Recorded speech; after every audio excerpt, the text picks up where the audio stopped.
All right, I think we're live. Welcome everyone to another episode of GPU Mode.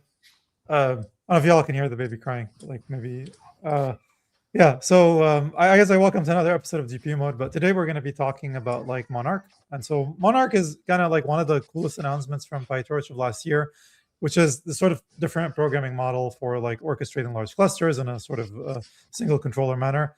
This is like very convenient for things like async reinforcement learning, which is why we have Colin, who's one of the Monarch core developers, and then Alan, who basically used a lot of the work in Monarch to build a post-training library. We're going to talk about like their journey, like building this out and why it's interesting.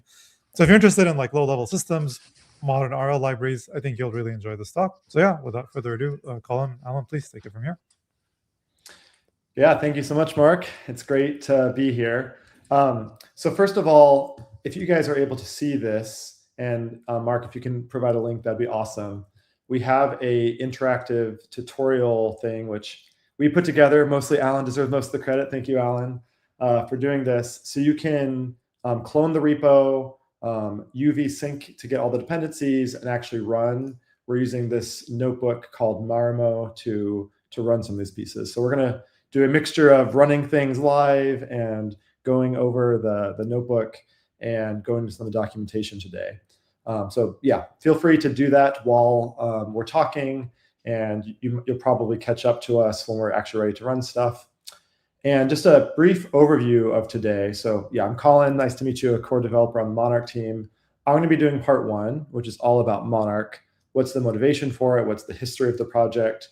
And some of the use cases, in particular, developer experience, fault tolerance, and what we call the distributed tensor engine or tensor compute engine that Monarch provides.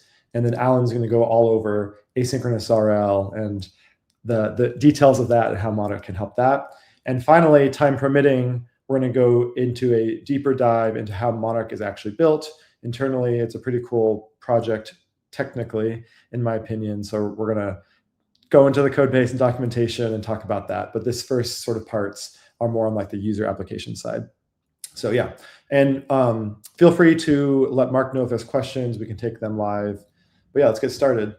So this is the first notebook, kind of talking about the history and vision if you want to follow along. And I have it run. This is actually running it. So the motivation for Monarch initially was about fault tolerance at scale. So if you might have seen or heard about some of the interruptions, unexpected delays, or lack of goodput, as it's sometimes known in the industry, with large-scale pre-training runs. So these are some of the numbers from the Llama 3 pre-training run. It's running roughly at 16K GPU scale, and we're hitting a mean time to failure of roughly 3 hours. And this is due to a variety of issues. It can come from GPUs, it can come from networking, bugs. So basically, at this scale, your mean time to failure gets to the point it makes sense to not always do the default, which is a costly full restart of the entire training job, restoring from checkpoint. All of that time that the GPUs are not spent doing meaningful compute is wasted compute. So Monarch was built with this in mind, really initially about fault tolerance in the regime of large-scale tensor compute. In particular, Monarch was built around designing and ensuring correctness of fault-tolerant programs, as well as how to handle and roll back when you do find an error. So we'll go more into that, especially in the fault tolerance section, but that's a certain, definitely an important context for Monarch and why it exists in the first place. In this initial notebook, we're going to talk about why Monarch exists, a little bit about the tensor engine or distributed tensor compute and what that means and what it is, how the Monarch that was presented at PyTorch conference shifted into more of a general actor model with the tensor engine built on top of it, what that means and why it's important for distributed machine learning. We're going to actually run a Monarch program, talk about some of the details, and talk about message passing. One very useful framing for Monarch is Monarch does distributed fault-tolerant message passing and why that is so important. So let's jump in. What is the tensor engine? The tensor engine allows for distributed tensor compute, where you have one program distributing the program to individual workers will actually be executing this. And importantly, this is done asynchronously. So you can asynchronously distribute compute and only request the results when you need them. This type of program this type of programming model is called single controller. So there are other examples of single controller you might have heard. One I know in the industry that is a very also cool piece of technology is Google's Pathways. The Ray from Anyscale is also another example of programming design in single controller, and it has a bunch of advantages. Important to note, this is contrasting with what most people are familiar with, which is known as SPMD, or single program multiple data. In the SP regime, you canonically have a single train script, a train.py, and every single rank runs the exact same program from start to finish. Typically, there is actually communication and coordination that happens, and this is done pre-built into the program, often through collectives, whether that's with Nickel, for example, from NVIDIA, but collective communications. You can do barriers to synchronize. You can distribute tensor compute, all reduce gradients, right, in like a DDP parallel, distributed data parallel regime.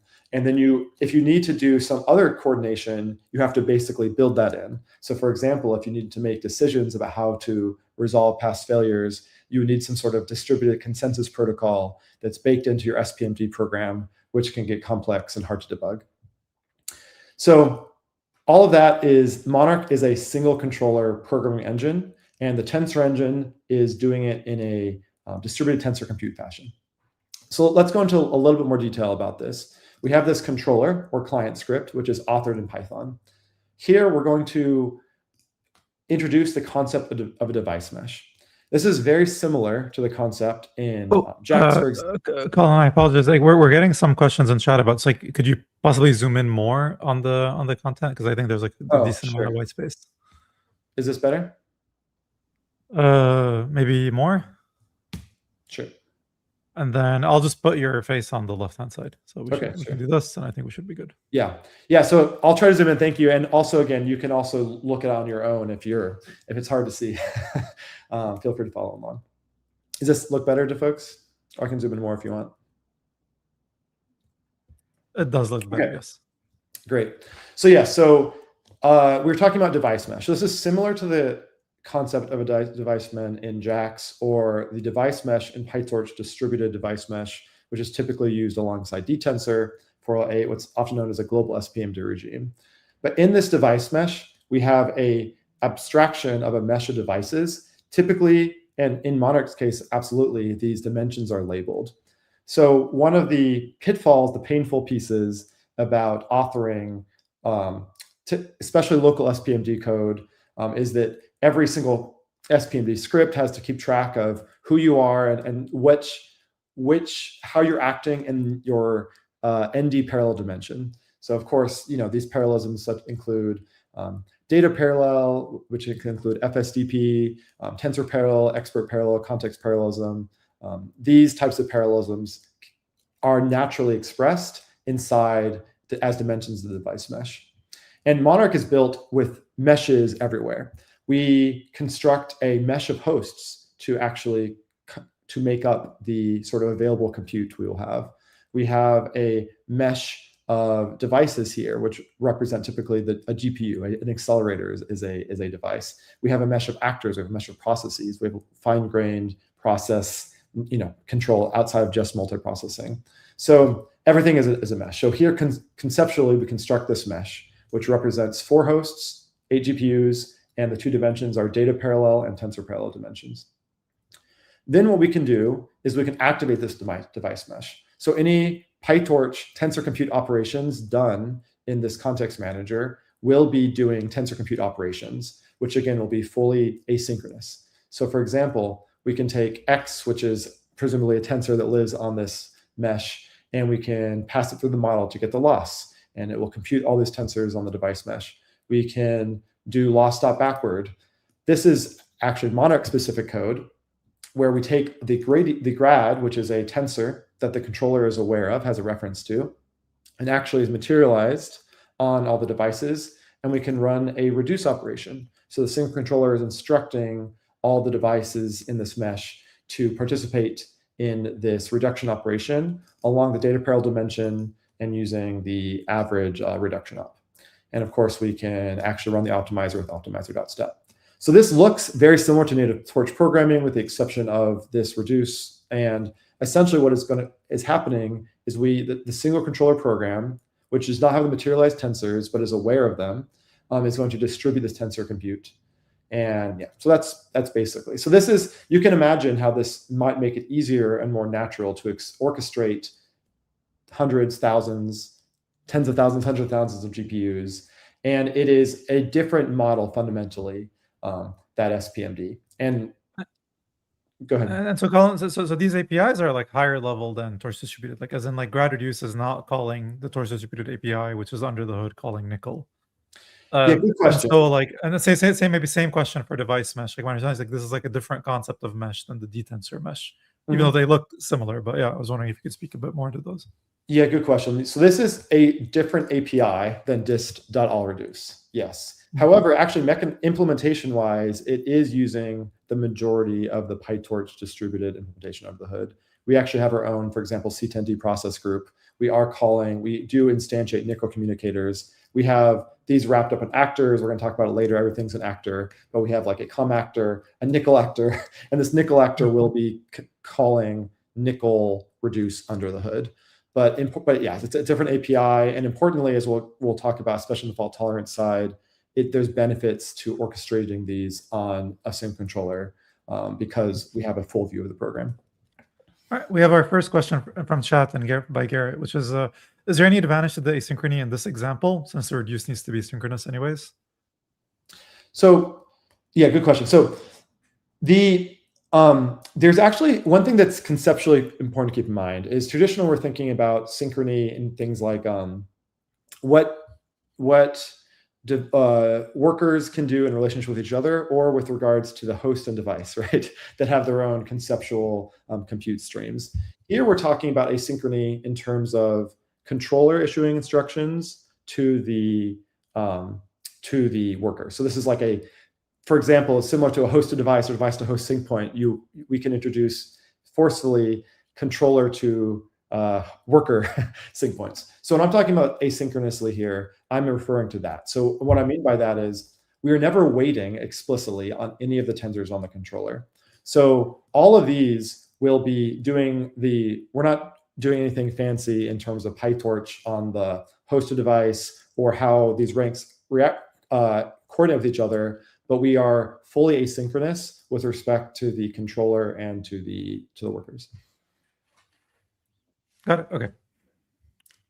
So hopefully that makes sense. I know it's confusing because it's different than some of the ways we think about it. But again, we want fine-grained control of, it's similar to async IO in Python, right? To the async await model where we will have futures and we only await on them.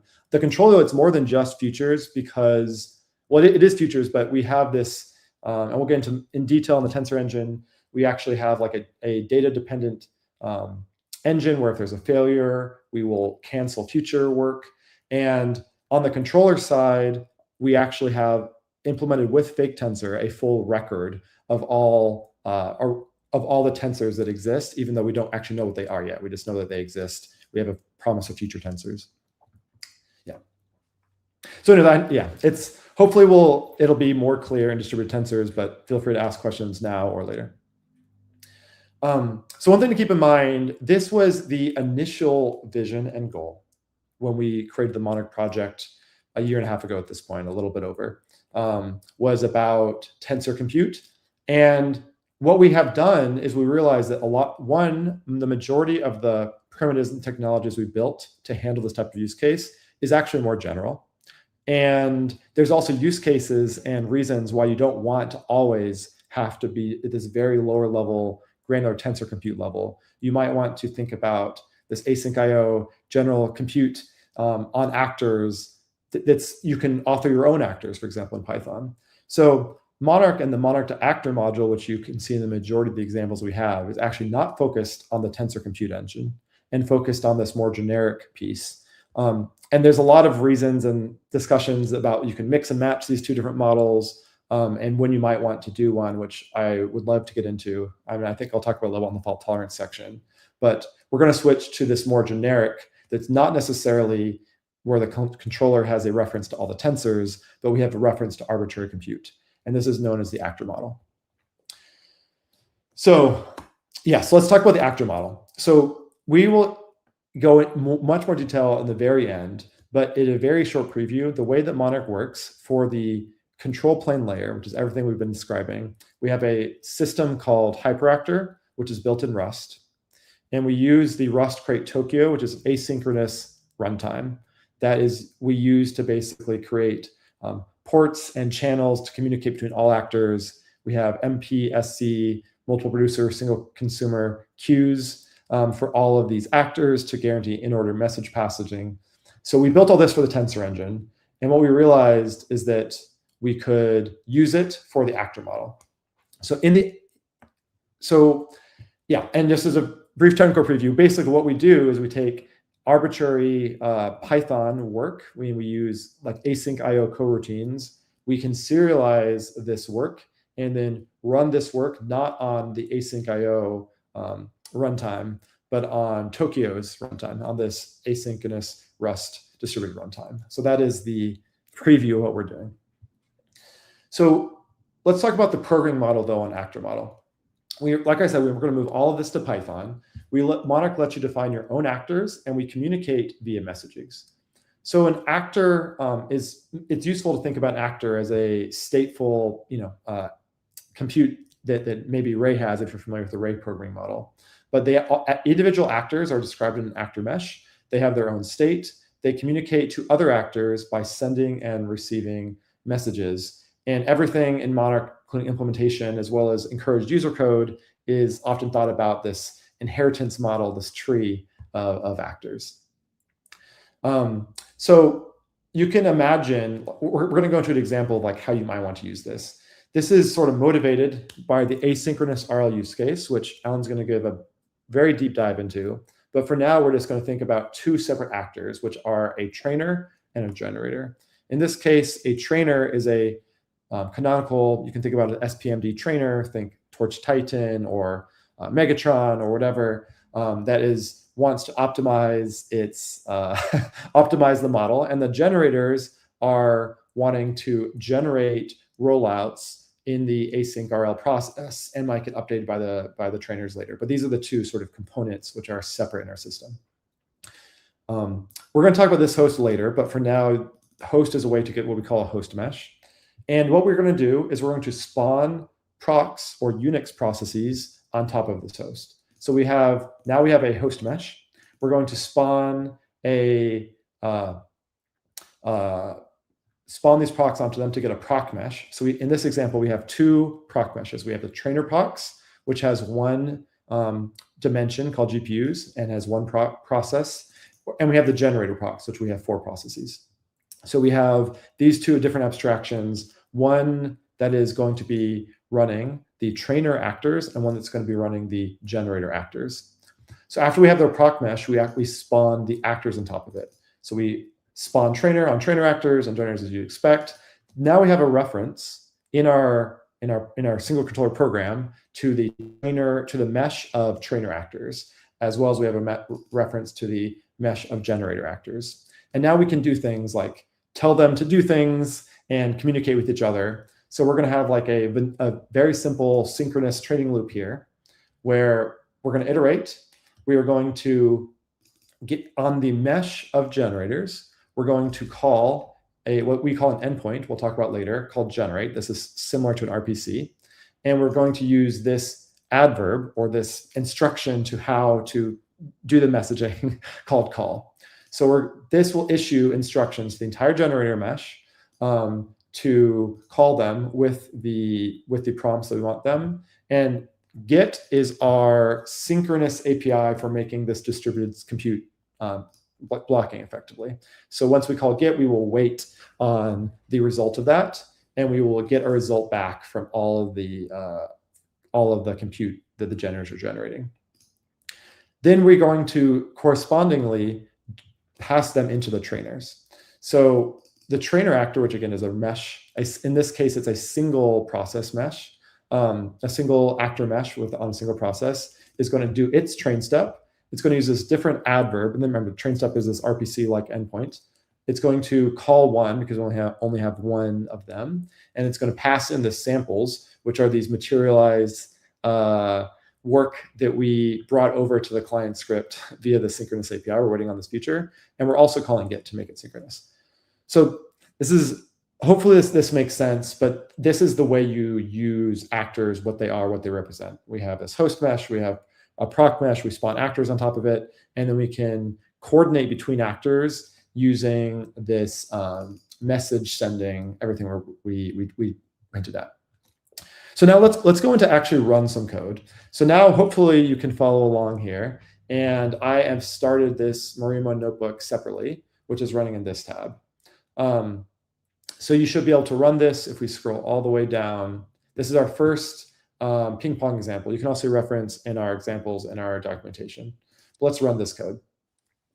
So it's pretty fast. We're using actors, we're using endpoint, which I kind of talked about is like an RPC, and some information about the rank, who we are, as well as this host. So first, in the actor model, we subclass actor to define your own arbitrary actors. Here, we have an actor which is going to be pinging other actors. That's their job. We define the initialization. We have given a name based on its rank in the mesh, effectively on this GPU dimension. Colin, you might want to zoom in a little bit again. Oh, yes, thank you. Which actually maybe is a good segue into questions here. Maybe let's zoom in more. Like I think just like zoom in unreasonably. So yes, this is better. Okay. Because like there's a lot of white space I think on the left and right. Yeah, I mean, like just so maybe this is going to be a very newbie question, but you talked about how this is not an SPMD model, but hey, like I see an if condition on the rank. Like what's going on here exactly?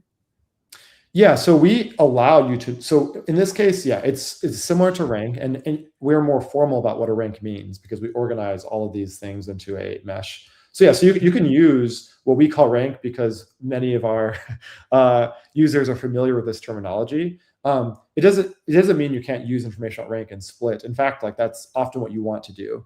So yes, we use this terminology of rank. It's basically a way that when you're in an individual actor context to know where I am in the current. So this current rank is implemented through something called a Monarch context, which contains your shape and extent. We'll talk about them later, what the difference is, and where you are within that. Yeah. And I'm wondering if you could go to the past code snippet that you had, the one that had the one with the training loop where you did the generate stuff. I just want to ask a question. Yes. Here, yes. So basically here, if you don't call .get, you would error on the next call, or like, because like presumably here, so you're explicitly saying when to synchronize data versus like, yeah, because like ultimately, like, so generate.call is a will return a future. Yes. Get forces a synchronization. Yes. Yeah. So and you need, yeah. This would be like a promise effectively. So I don't think the promise has values implemented. So you'd fail when you try to get the values of this future. What sample mesh is what we call a value mesh, which is like a mesh of values and allows you to iterate and do things on them. So yeah, if you didn't have .get, it would error here. Oh, okay. Yeah, keep going. Thank you. Mm-hmm. But yeah, and I think just to bring it back home to an earlier question, again, it's useful to think about controller to worker sync points, right? This is introducing that point. This is explicitly waiting. But if you didn't need to do the compute yet, you would not probably have this await yet. And so we'll talk a little about in the distributed default tolerance stuff, how you can use this to your advantage. So yeah, cool. So I think we're talking, we have our own act. This is a different type of actor. It has its own init with its own information, and it has one endpoint. You can think of endpoint, like I mentioned, like an RPC. And it defines what type of, how do you want to call your actor to do things? So we have a single endpoint here called ping, where we are going to ping with a message. And so this is our actor definition. So similar before, we're going to get our host, which is a host mesh, and it's a one dimension host mesh, it's just this host we're running on. We're going to spawn procs onto it. Here we're spawning 2 processes, and we are spawning the ping pong actor onto both of these procs. Now we're going to do something different where we're slicing this mesh. So this is very similar to mesh slicing in other contexts, but we're slicing this actor mesh ref of actors along the GPU dimension of 0. So we're getting the 0th actor mesh ref and calling this the ping actor and pong actor. Now, at the end of this, these will both be their own actor mesh references, but each will only contain 1 actor in this case.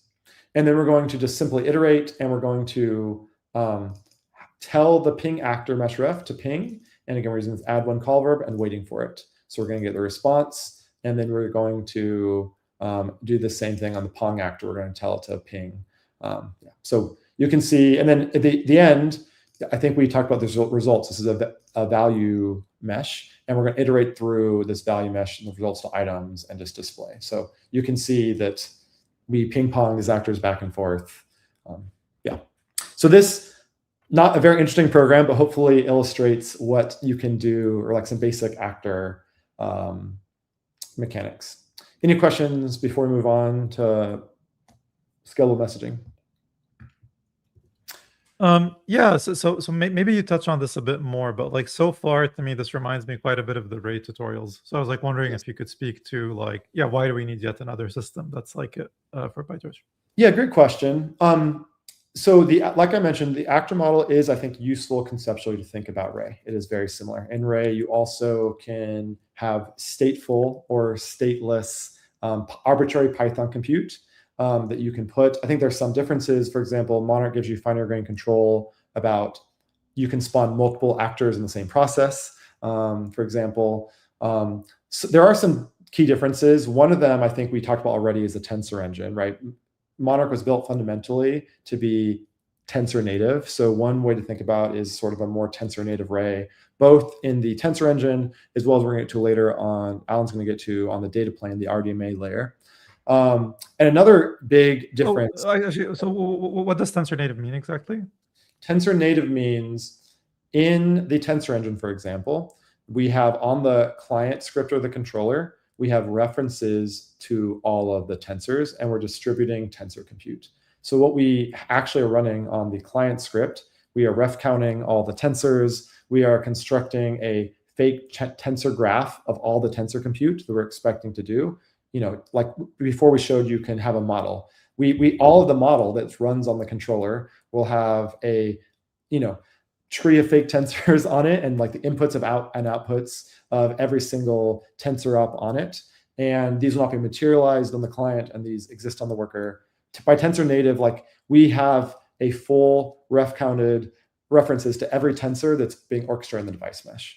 That is one of the dimensions of talking about with tensor native. And there's a lot of cool stuff you can do when you use this. The other one is on the data plane side, which I also think is more tensor native, where everything in Monarch, we have references to actors. And typically similar to Ray, right? Like you might not always want to materialize this, but we have references, and these are in the actor or the mesh abstraction to buffers, like tensor parameters that live on one actor, and we can use them by another actor. So a canonical example. It's like that's like RDMA, so things for like weight sync, right? Yeah, I see. Under the hood, we're using RDMA as the transport to actually do this, but conceptually it's very similar. Right? RDMA, the program model is meant to feel like you have a remote access to a device that actually is not owned by your process. It's very similar idea. And so you have a buffer into a tensor that's not owned by you that uses like RDMA mechanics under the hood for transport. So these are two examples only by tensor native. And I think one third benefit that Monarch has, and we're going to talk more in detail in a little bit, but it's built to scale to very large scales from the very beginning. And it has a very principled fault tolerance strategy around our hierarchy of actors and supervision trees, which we'll talk about. I also wanted to add in one more point that Colin's actually about to talk to, which is the support, like native support for like gangs. And so everything in like Monarch is like mesh based. You saw some of it in like the Tensor mesh stuff. But I think that like one unique thing about Monarch is that it's like designed around being mesh centric through the design. And so I think Colin's literally about to talk to that like right here. Yeah, so maybe one last question from chat then, which is like, are there any serialization constraints on endpoint arguments, if any? Yeah, good question. Yeah, so what we are using, the serialization we talked about, we are using Cloud Pickle here. So Monarch today is not doing anything magic in terms of making sure that, like, if it's Cloud Pickable, we have similar environments on both the client and the workers. Things will work, but if it's Cloud Pickle is going to fail, Monarch will fail. But Cloud Pickles, if I recall, it's like it can pickle processes too, right? It's like fairly, right? I am not sure. We have certainly not tested anything like that, but I know that you can run into weirdness when your environments like cannot speak to the serialization format that Cloud Pickle is using, and we have no specific like answers for that as of yet. I mean, it's also come up in our internal problem set. Yeah, per Gemini, it seems like yes, it can actually pickle processes. Okay, cool. Anyway, we'll get to that later. Yeah, I think that is something useful to mention, like the Monarch actor model. Under the hood, we are using, you're defining your own coroutines. We are going to use Cloud Pickle to serialize the work that you want to do. And then we are going to place these onto the actor like channels and ports, which under the hood is using the Tokyo's asynchronous runtime. So that is a useful way to think about what is happening from a technical perspective about limitations. So yeah. Okay, we can keep going then. Mm-hmm. Yep. Okay. Yes. Now I want to talk about scalable messaging. This is one of the, I think, benefits Monarch has is about how it was designed with scale in mind from the ground up. So what do I mean by scalable messaging? Again, we're talking about this messaging that's done this like hyperactor, like control flow layer right now primarily, but everything is O log n. So as n, which is the number of processes, increases, you can canonically think about maybe one process per accelerator, for example. So maybe 8 or whatever, 2 processes per host, depending on your setup. These will scale logarithmically. So this is basically both directions. When we do what we call a call or a broadcast, we're sending out the message to every single actor in the mesh. This will be O log n, and we do that for tree-based routing. And the same happens on the other side when we do what we call reduction or aggregation. When you're expecting a response from all these actors, we will reduce these values using a run length encoding, and we will do the reverse message passing, also using a tree-based routing mechanism. So there's a cool diagram here, which we present at PTC that I cannot get to render correctly, but here we are. I'll zoom in. I know this is small. So what do I mean by that? You have your client script, right? Like the client script issuing, who owns all these actors, initially the root client. We're set like, this is sort of like a factor of 4 based routing, where if we want to broadcast a message or use the call adverb message to all these actors, we will not do a point-to-point communication between the client and every actor.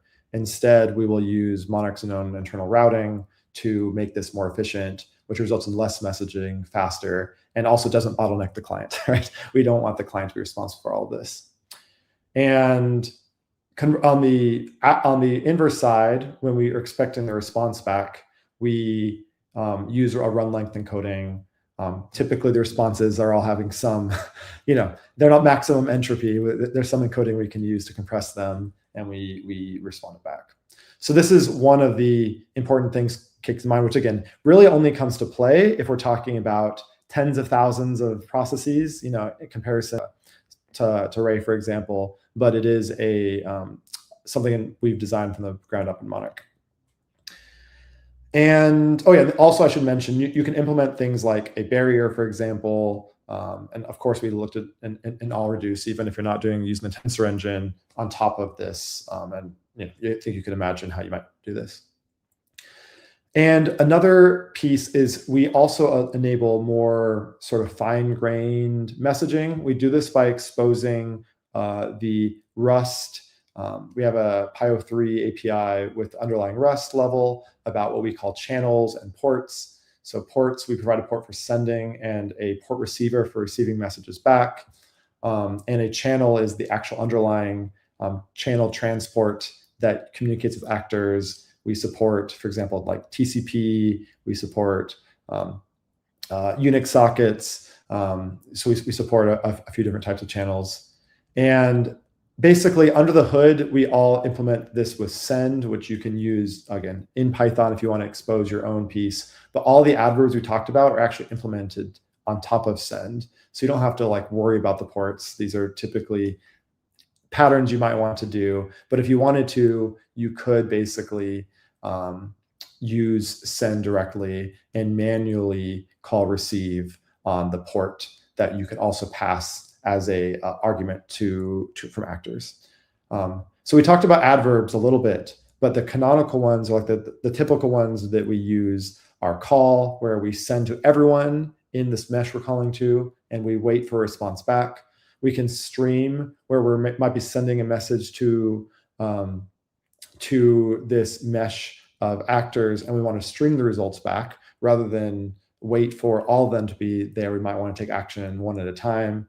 Broadcast is, as it sounds, like kind of a fire and forget adverb where you're not waiting for any response back.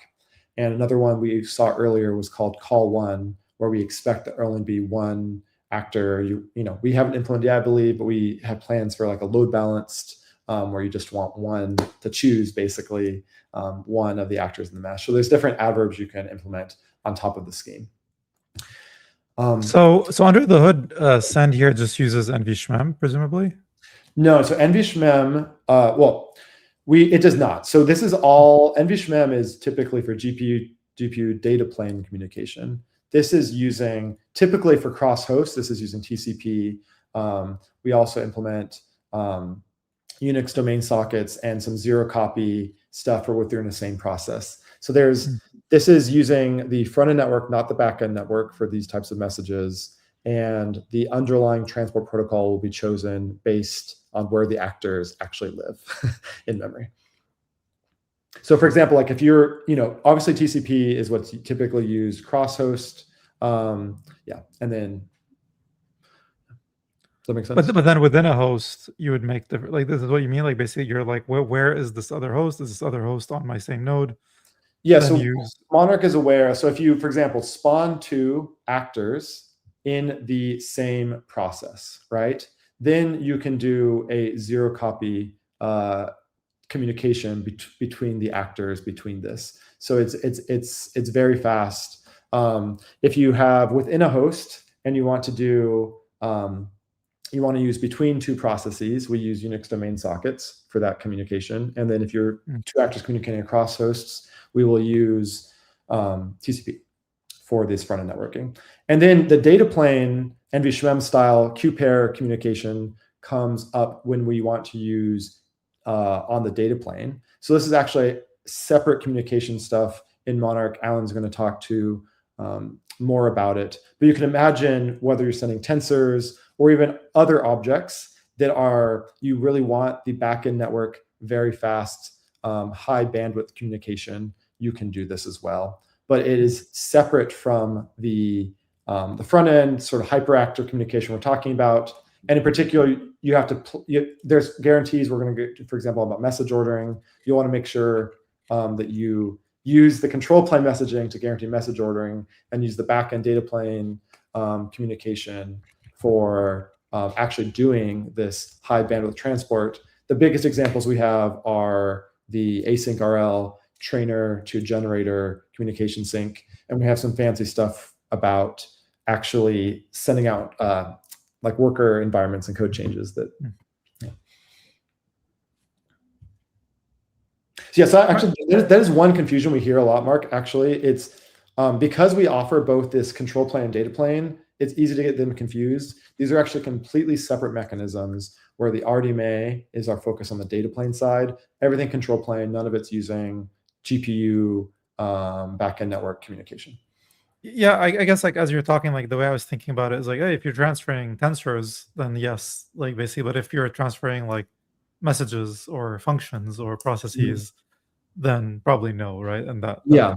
is that correct, by the way? Yeah, exactly. Like Oh, it's okay. all based on more control flow. It's like a traditional Yeah. infrastructure separating your control flow from your data flow. Yeah. One data But it's basically like what kind of message are you sending, and then where is your peer? Basically, these two things Yeah, determine what type like of how message safe you're it is. sending, like in terms of orchestration, is it important that these are sent in order, to Oh, I maximize see. your good put, like doing work or the correctness of your algorithm. I would say that in general, use control flow, control plane messages unless high bandwidth is very important for you. I think a rule of thumb is 40 megabytes, right? Like if it's bigger than 40 megabytes, you might want to think about using the data plane. We actually have an RFC to maybe automate this to make it easier on users, but it's not implemented yet right now. Users choose it. And most of what we're talking about is on the control plane side. And most of the data plane stuff we're talking about, Alan's going to talk about later. All right, I think we can keep going then.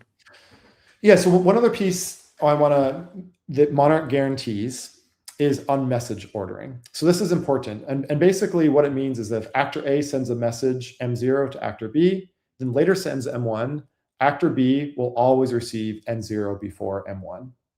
And when actors are handling the messages they receive, we always handle their messages sequentially. So this is important to guarantee correctness because it's like an asynchronous runtime that's very distributed. This is the guarantee that you have around message ordering. So yeah, most of the time you'll want to like have a single actor. If ordering matters, you want to have a single actor orchestrate that, or use some other mechanism to coordinate between message, like actually handling and executing the RPC or executing the endpoint. So, okay, I know we are longer than I was expecting to be here. This is the first one of, I think, 8 we have in mind. But just to summarize, Monarch is thought about, we have the Tensor engine, we have this lower level or more general framework that's more similar to Ray called the Monarch actor model. It's all built on top of a multidimensional mesh of actors, mesh of hosts, mesh of processes. We have a strict fault tolerance and supervision tree lexioms, which we follow. And we enable point-to-point low-level RDMA, which uses the data plane, not the uses the backend network, not the front-end network. And we have built-in distributed tensors. The 3 big use cases that we have explored building in Monarch, although you could use Monarch for other components, are fault tolerance we've talked about. So fault tolerance algorithms, especially in distributed ML training, interactive developer experience, typically also ML training, we're going to talk about next, as well as asynchronous RL is a very powerful one.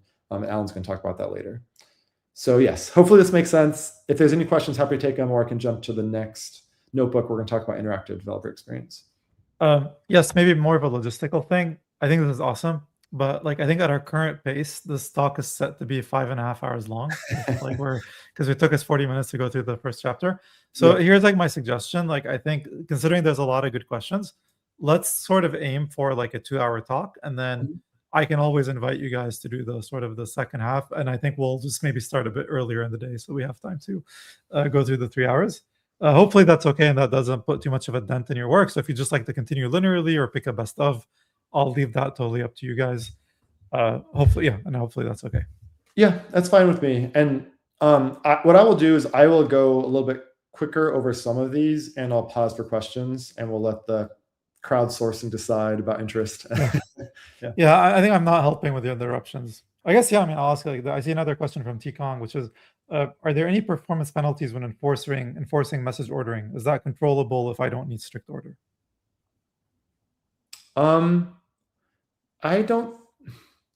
Not really. So at the end of the day, we're still going to dispatch.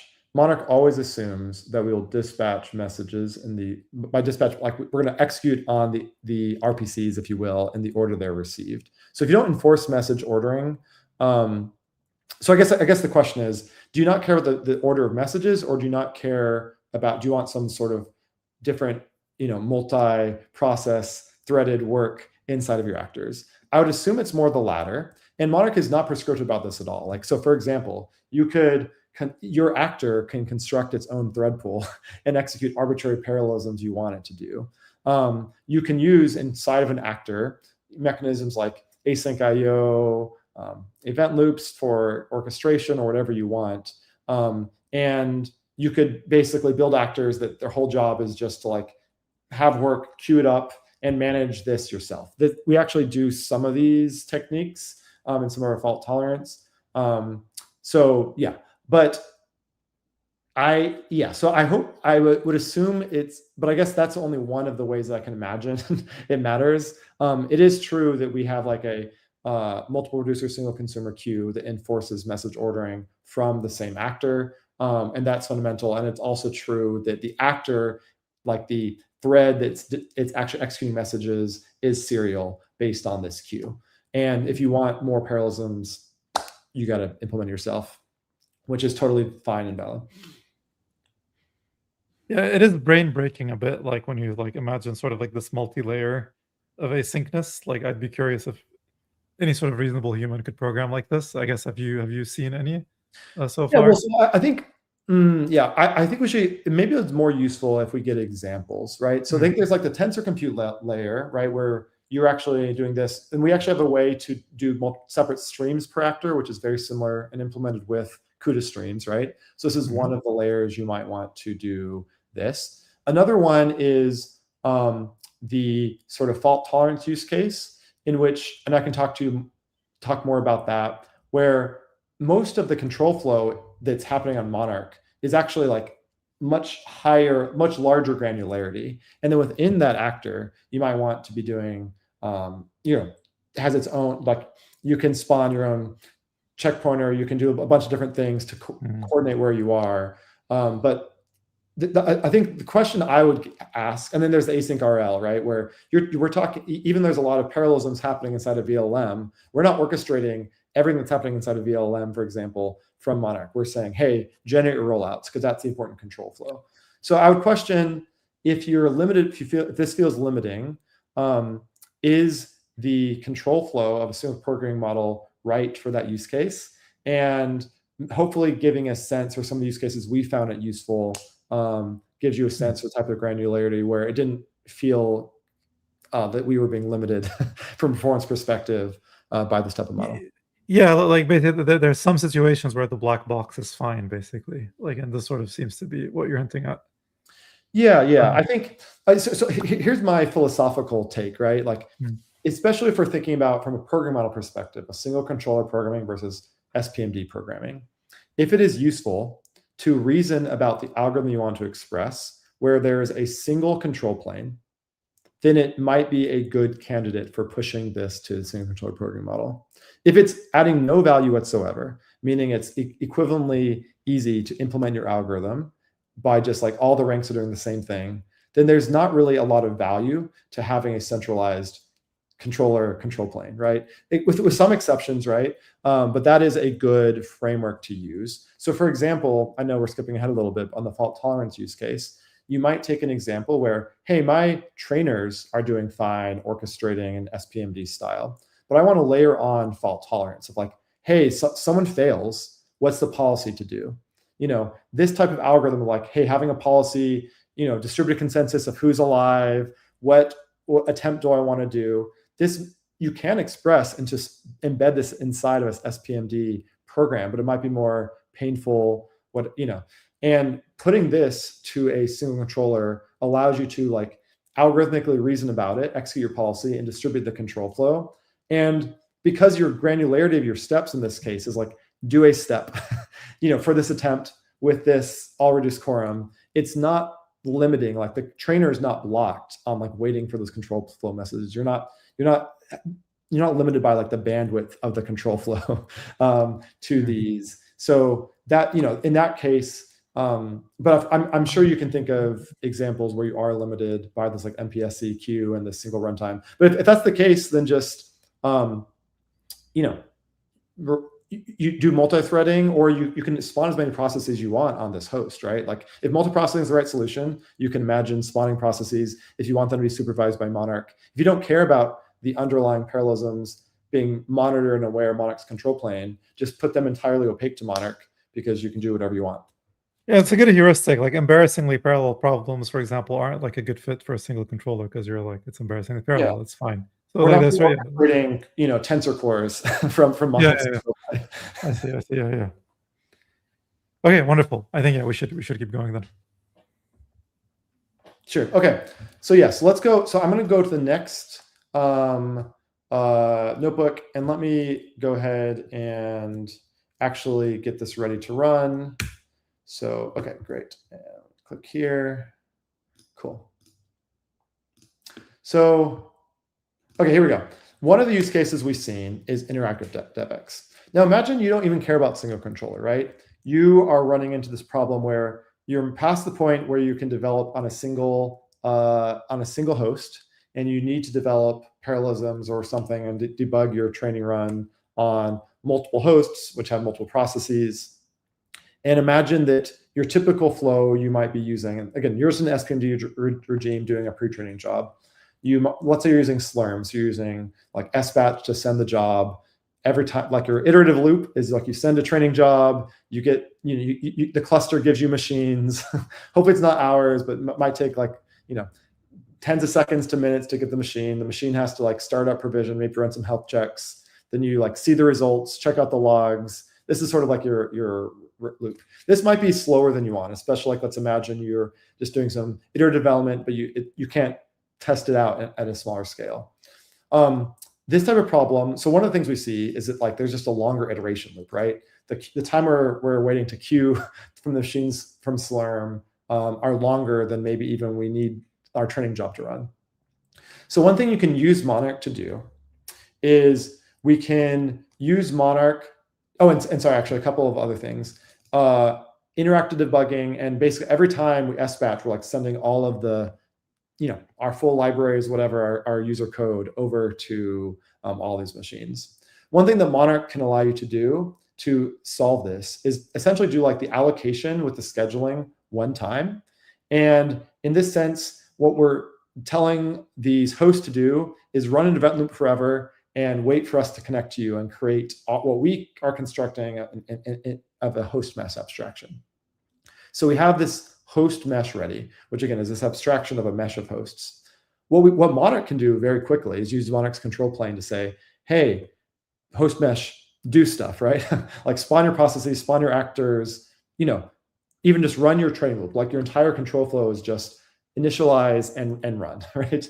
This actually, number one, is much faster. So this is one thing we found, which we call like the SPMD interactive developer experience, is just in practice much faster and easier to do stuff. And secondly, there's some other advantages of how you can use Monarch for things like remote interactive debugging, like a distributed PDB debugger is a accurate way to think about it, as well as syncing your code, like your workspace code that you like, let's say you edit your trained.py script to all of the hosts very quickly. So that is like the high level teaser about what interactive developer experience and what problem it's trying to solve. This is also, if some other folks have used programs like Ray to do this, right? If you're familiar with this. So let's just imagine we have an SPMD train script. We just want to use standard DDP. We have a vanilla train.py script. There's nothing super interesting or fancy here. We're constructing a small linear model. We have a little train loop to do things. Yeah, very, very straightforward. So what we can do is we can use this little helper tool, the module we have called SPMD Actor, which is designed for this type of use case, where we basically have actors where their entire job, it's like a one-to-one actor with a trainer, and their job is to run the SPMD train script. So here we can go into the actual code execution perspective piece and run this. So this is using the same train.py script as before. Here we go. So we can see we're running. Let's talk about while Monarch is running, what we're doing. So first, we're just instantiating this. We have this importing this actor. We're getting our trained.py script. We're getting our local host and spawning process on this host. Let's imagine this is like using H100s. We have 8 of them, or A100s of 8 GPUs. We spawn the actor onto this proc mesh. We're doing some stuff just to construct or get the master address and master port. In this case, it's a trivial example because it's a localhost, but you can imagine it's fancier. This is one of this get host port is a helper kind of function in the SPMD module to get the master address and master port from the 0th host in this SPMD. And we're calling it. And then we are actually, now we have a master address and master port of what we want to use for our C10D rendezvous. And then we're calling effectively our main train.py main function. SPMD actors has this function main that just calls the train script. In this case, we have no arguments, but you can pass them in. So here we can use Monarch to do exactly this. And you can see that we're using Monarch to basically call torch run inside of a host mesh. So this example is not super interesting, but I think it does represent the foundation for building the relatively straightforward but still useful application on top of Monarch, which is this interactive library experience. So now that we have this, and I'm happy to take questions. There's nothing interesting yet, but or I can go on to like how do we make this interactive. Any questions about what we're doing? I don't know if it's super. Actually, let's see. I'll go with the chat question first. So TK Kong is asking, in Ray they have this by executables mechanism to allow users to control the binary or virtual env used for actor tasks. Is this something y'all support as well? So make sure I understand the question. There's a virtual env. Yeah, let me put it on the screen. Can you see it? By executables mechanism to allow users to control. Yeah, we do not have anything like helper stuff like this. I don't know, Alan, if you've used Ray more than I have. If you, I haven't seen this before, but I just looked it up very quickly. I think I see a follow-up comment, but it's basically like if I wanted to, for instance, start a Ray worker in a different Docker environment than like my original caller. Do we have something like that? I don't think we have that in Monarch, but Marius has talked a lot about like, oh, we can maybe spawn a proc in a particular Docker container. And I know there's some work that that actually is ongoing, designed for the async RL case, but probably could be used in this capacity. But I don't think we've done any advertisement of this yet because it's still being developed. Yeah. So I think this type of stuff we are relatively nascent at. We have initial setup with Kubernetes through both our native Kubernetes job, which just came out a couple weeks ago with our 0.3 release. There's also some external contributors that we also have recently put. One is SkyPilot there. And we are exploring what this looks like in the open source ecosystem. We have not had a lot of utilities to help here, but hopefully it should be somewhat straightforward for us or external users either to contribute or on themselves to add. I will say and I'm going to go into a little SPMD, what we have done internally so far is we've had a separation of, and this is using some of the TorchX tools that some of you guys might be familiar with, where we actually use Conda to package the user's Conda environment. Then we also have a user's workspace. And so the flow is typically you one time send the Conda environment in which all of your user like worker code is running in, and we have an entry point to actually like do things like find it, activate it, all of that. So all the workers are Unix processes are spawned into this environment, and then we have the user workspace tools. We have some utilities to sync the kind of in the interactive code base, but keep it small enough so we don't have to sync everything all the time. So one of this is called Sync Workspace, which uses rsync under the hood, and there's some other fancier stuff that we're working on. But that's what we have so far. I don't think we have what you're asking about. All right, I had another question, but maybe let me save it when you're done with this notebook. Sure. Okay, so what we're talking about SPMD that we have that works in open source as well as internally on our own internal schedulers using the mechanisms I just sort of alluded to, is we have also a SPMD job. So we haven't talked about jobs yet, but jobs, or the job trait abstraction, if you look at the Python code, are ways to represent work, like a conceptual job. Sometimes this jobs might be interactive, like we're seeing here, where we basically launch the job. We have a handle on the local client script to this job, and we can reconnect to it and do things. Or it can be like a one and done job, like a batch job. We have some support for both. But this is the abstraction that we are talking about. And this jobs typically has a reference to the mesh of hosts. Everything initially when you enter Monarch land is about a mesh of hosts, and then you have control over spawning processes, spawning actors onto it.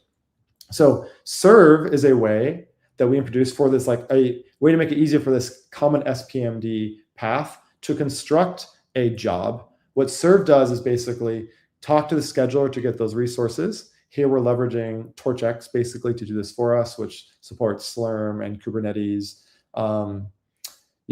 And then we are also caching like the work that we expect the SPMD job to do. Typically, this is sort of caching the resulting like torch run command or entry point and torch run command that TorchX produces under the hood, which is used a lot by users of PyTorch internally to Meta. So what this looks like is we import serve. We basically give it our train script, which will basically become our workspace effectively, like I talked about. And we are serving using this vanilla torch run command, or it can be a torchx command on the local CWD torchx scheduler when we run SPMD. What this does, and we can run this, although it's not super exciting. What this does is it's going to create a job. We are going to handle this job. This job has a cache to the resources, which in this case is not very interesting because it's all local, but it would have the Slurm resources we have access to, and then it's going to cache again, like the instructions for how to run it. And now we have this handle, we can keep running SPMD as many times as we want. So this is the exact same flow as we have above, but now we've made it interactive, at least in the Slurm case. So like I was sort of teasing, we can call run SPMD again with the same handle, and it's very fast.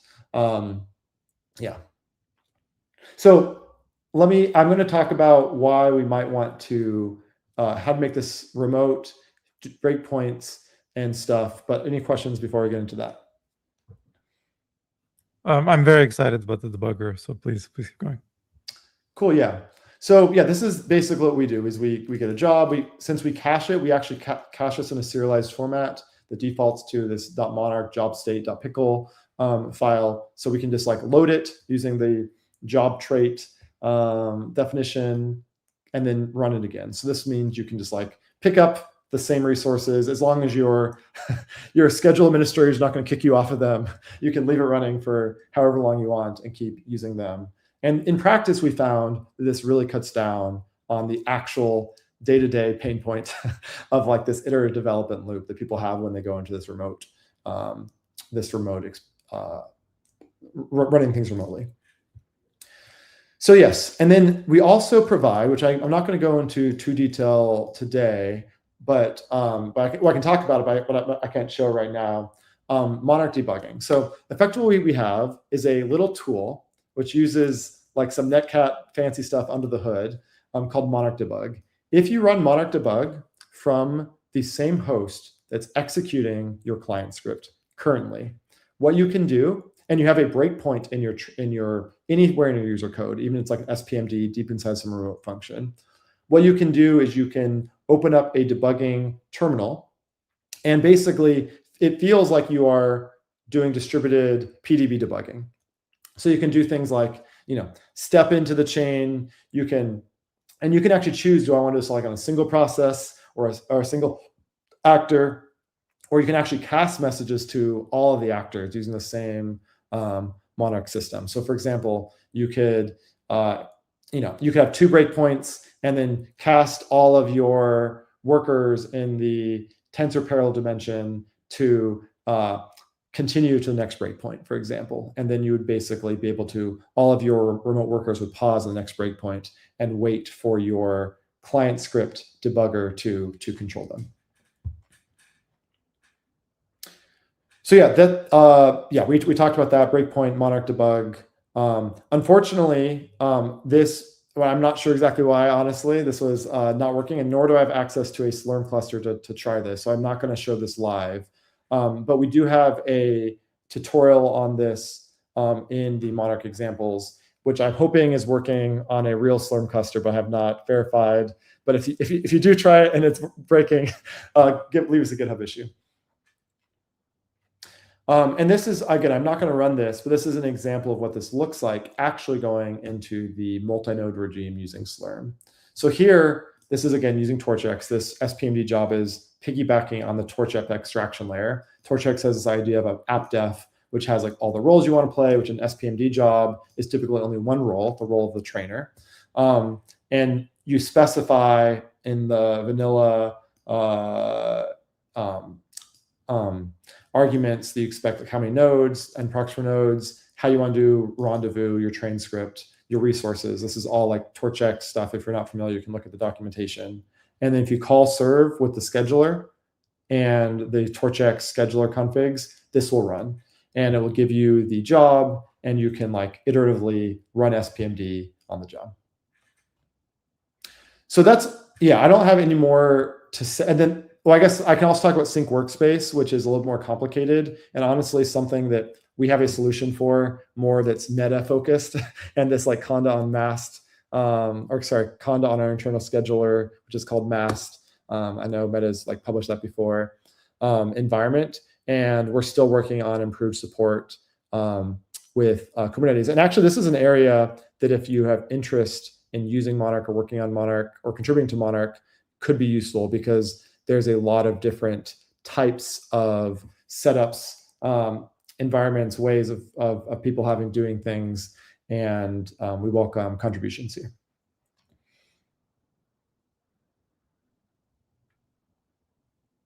Okay, well, I am not able to see any questions, so I'm going to move on, but feel free to ask questions about this later. I do want to cover two other things while we still have time. Oops.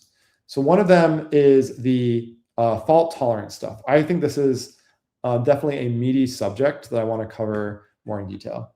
So we talked about how the motivation for Monarch initially was fault tolerance, particularly at these large scales, mostly in this sort of pre-training SPMD type environment, but it could be used anywhere. So there are three things I'm going to walk you through here. One is how Monarch handles errors, or we call supervision events. And you basically interact with these through vanilla Python try-catch blocks. This is sort of probably what most people need, even for our own applications, what we primarily use. I'm going to talk about what supervision trees are and what they mean. And also, this is a separate library PyTorch offers called TorchFT, which is implements some common strategies for fault tolerance in the SPMD regime. And then we took that and added Monarch to it to make the detections faster and automate the policies, basically. So this is sort of what we're going to talk about on the fault tolerance side. So, okay, Monarch has what we call a supervision tree. This is borrowed from Erlang, where the idea is that every single process and every single actor in the system, and under the hood, Monarch is implemented in a cascading series of actors, we sort of hinted at, all has an owning actor. Everything has, and all the way up, the client script is your sort of ultimate owning actor. And the idea is that the owning actor, should expect to receive a supervision event if there is a failure in any of the actors it owns. Additionally, we provide some convenient stuff. So the caller of the actor, if the caller of an actor's endpoint, right, like the RPC, receives a failure, we also provide the caller with that information. Well, this is technically best effort, but it's in practice very useful. And often the caller and the owner are the same regardless, but from a strict standpoint, that's true. So this is what we call the supervision tree. This allows us to, for example, let's imagine we have an actor that is is going to raise an exception, and we want to be able to handle it. We can wrap this in a try-catch block, accept the exception, and choose how we want to handle this. Of course, like the underlying actor might be dead, but at least the system is able to make progress and decide what to do despite these failures. So I'm gonna go ahead and launch this last notebook just so we can follow along. But this is exactly what we should be seeing.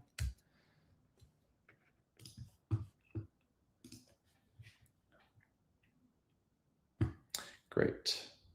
Yeah. So you can see the actor did not say hello because it threw an error, and we did not make, and yeah, we cannot make more progress. So some more details about this.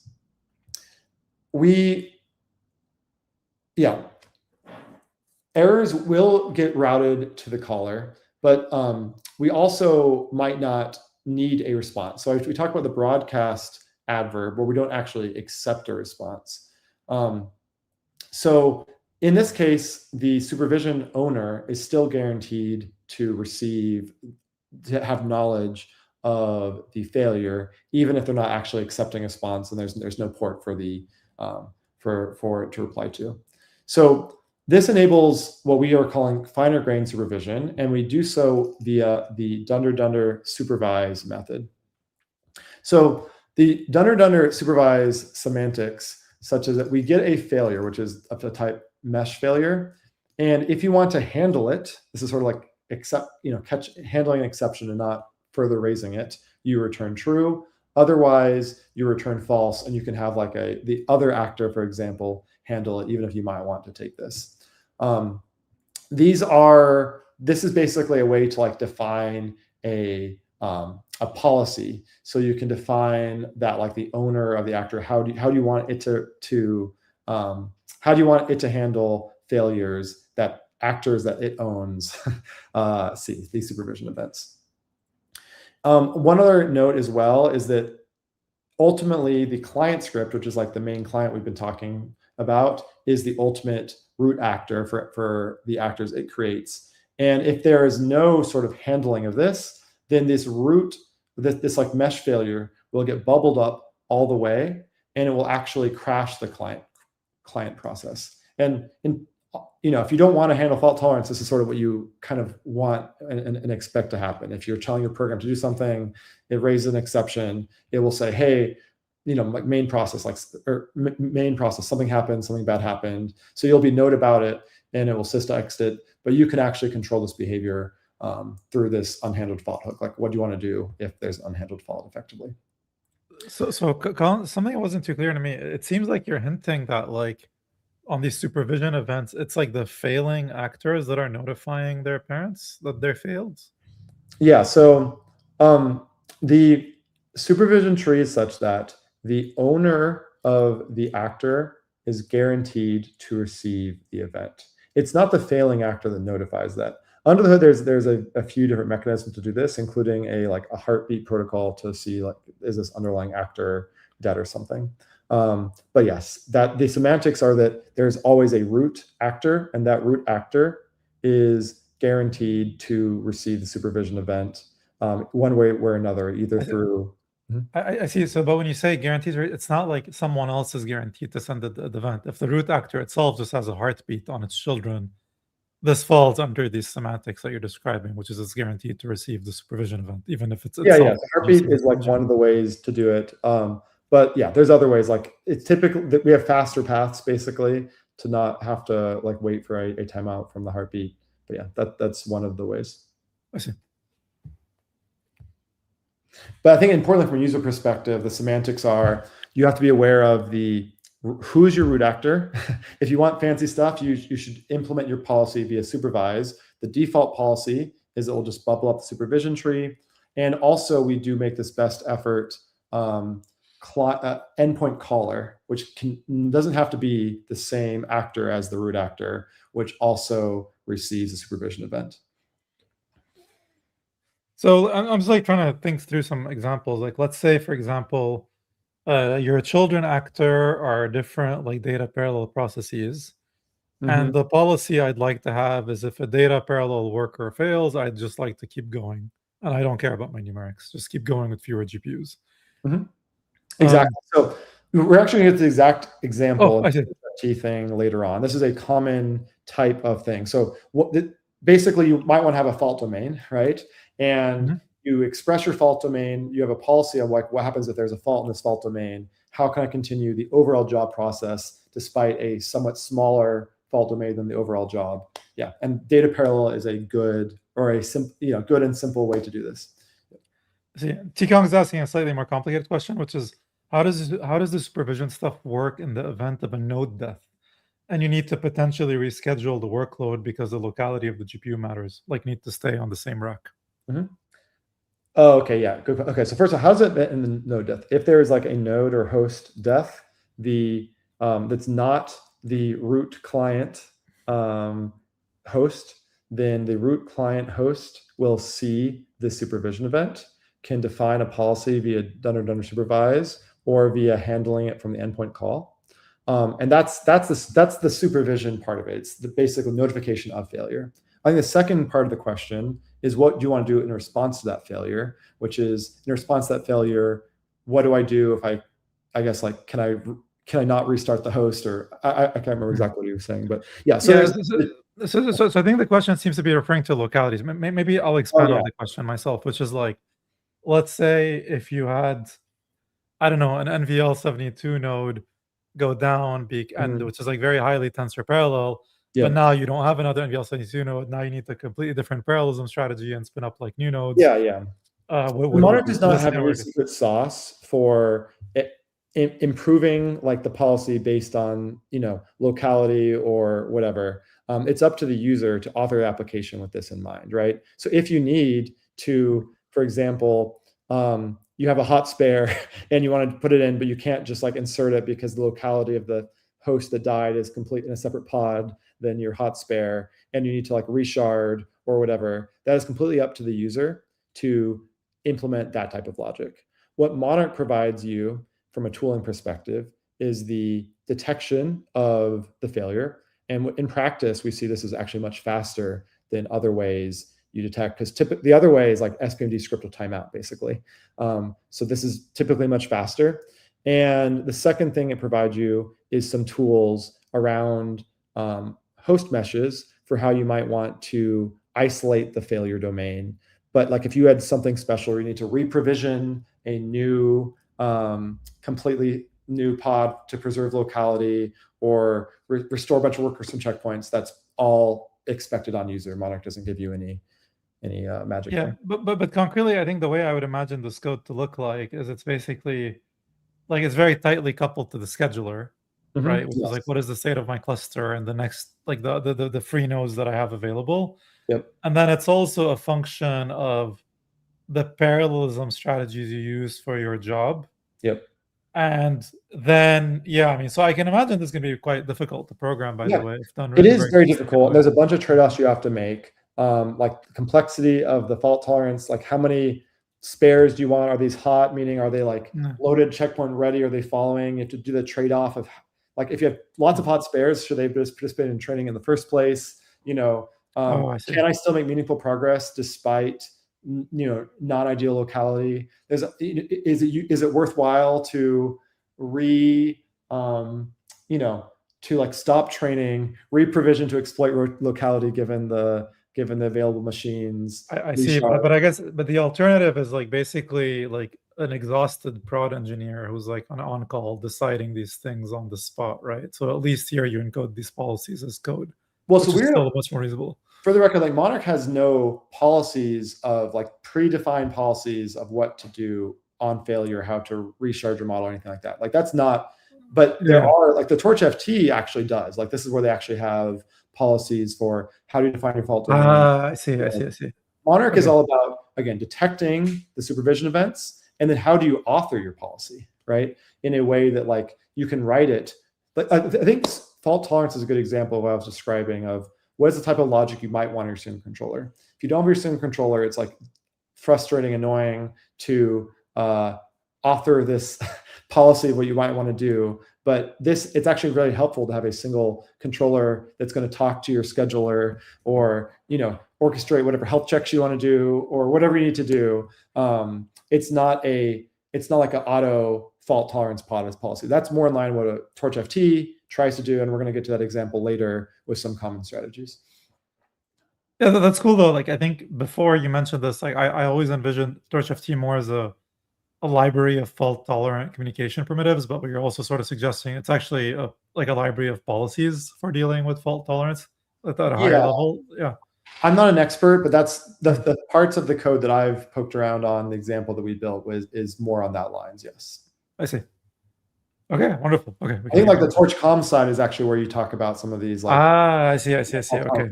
Yeah, like this is I think where it's been hard, because like I think there's like a whole bunch of libraries. I'm trying to understand the boundary between them. But okay, yes. I think your explanation made sense. Yeah. Cool. So let me at least run this, and then we'll talk about, I think next is the TorchFT use case. But what I think this is actually useful to run because it shows you how to use like supervise. So okay. So we have a fragile worker, which is going to raise an exception, right? We have the subclass actor crash exception. We have a supervisor that's your own actor, and it's going to basically keep track of its own workers, which it's spawning, right? So now this supervisor is the root actor of these workers, not the client. We're using async IO events just to because these to do signaling effectively. And this is what we're talking about. We're talking about supervise. You can see the signature here takes in a failure, returns a full. We want to return true here because we're saying we're going to handle this. And what we're basically going to do is we're just going to log that we've caught it, set this async IO event. We also have this separate endpoint. So this is like the policy effectively, right? That the supervisor will do inside this actor.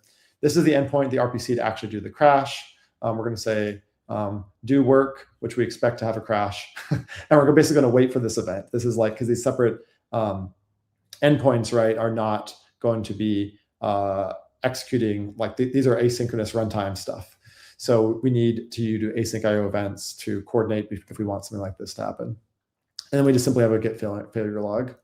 So we're going to do the same type of strategy where we have this host. This is the actor mesh. We're going to spawn procs. We're going to get one process for the supervisor, one for the child. And then the supervisor is going to spawn supervisor, which you remember, we're going to pass in the proc mesh, which again, these are just references. It's going to be the supervisor that actually spawns this process and becomes its root actor.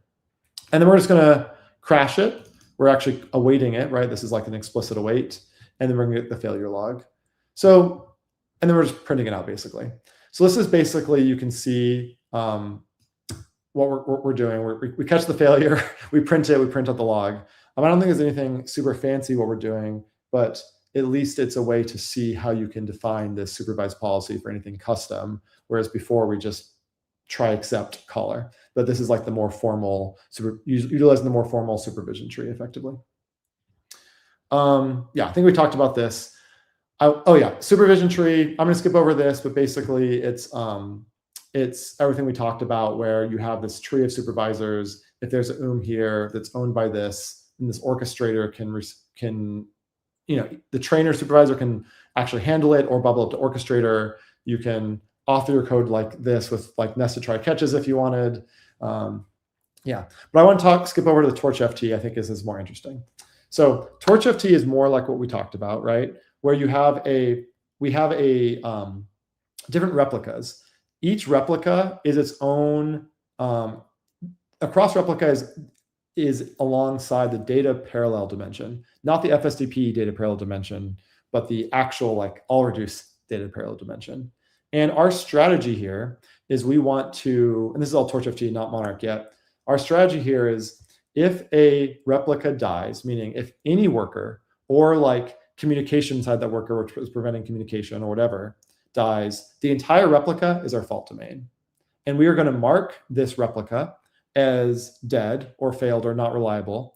And then there's other details about what do you do with that replica. Do you like swap in a hot spare, which is not implemented, but you could imagine implementing something like that, or Do you reprovision an entirely new replica? Whatever. So TorchFT isn't doing anything like that yet, but what it's doing is basically marking as failure, and it's allowing the other healthy replicas to make progress. Because this is the data parallel dimension, right? This is doing an all reduce to synchronize the gradients between the healthy replicas. So without TorchFT, right, what's going to happen is if you just used vanilla dis.allReduce here, you're going to hang. And like you can basically catch your own timeout and do whatever try to do a distributed consensus protocol to figure out who is alive. But basically, you're just going to hang. And typically, what most people do is like cancel their entire job and restart it and pay for the restore from checkpoint. It's a very long process. But what TorchFT allows you to do is let's imagine you have 4 replicas. You can still make progress with 3 out of the 4.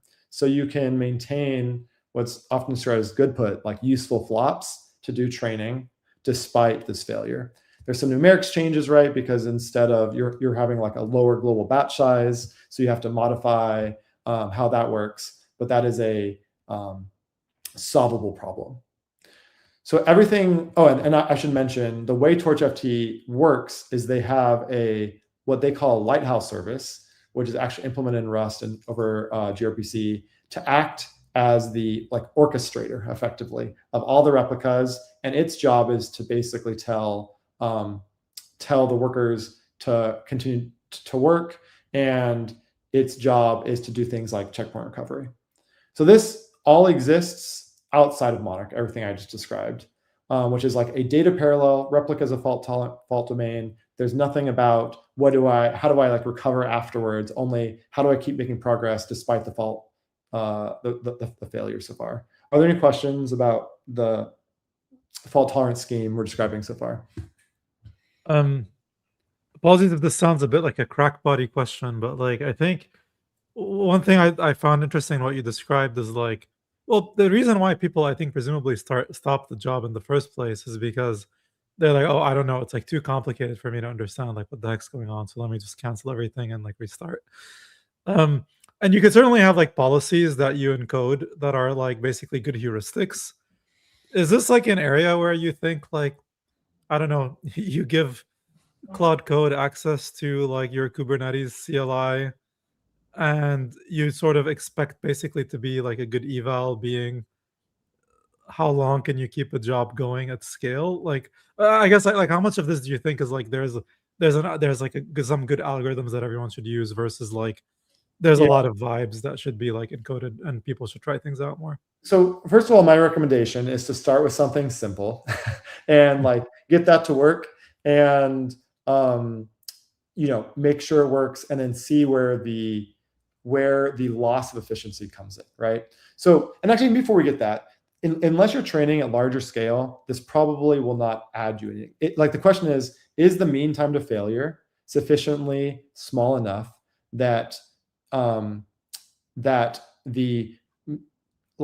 average, the cost of completely restarting your job from checkpoint is enough to warrant this worrying about this. So that's sort of. Yeah. Is the issue that the startup time scales linearly in number of GPUs or something? Well, what's sort of the technical limitation here?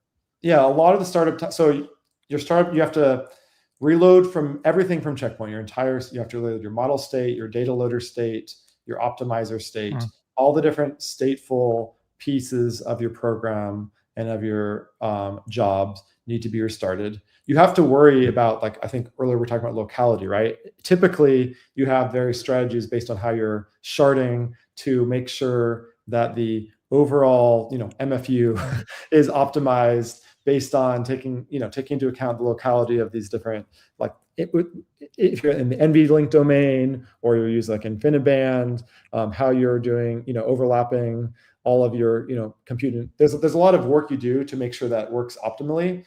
But if you just swap in, one strategy, naive thing, you could say, hey, here's a good host which has good GPUs or whatever accelerators you're using, swap them in.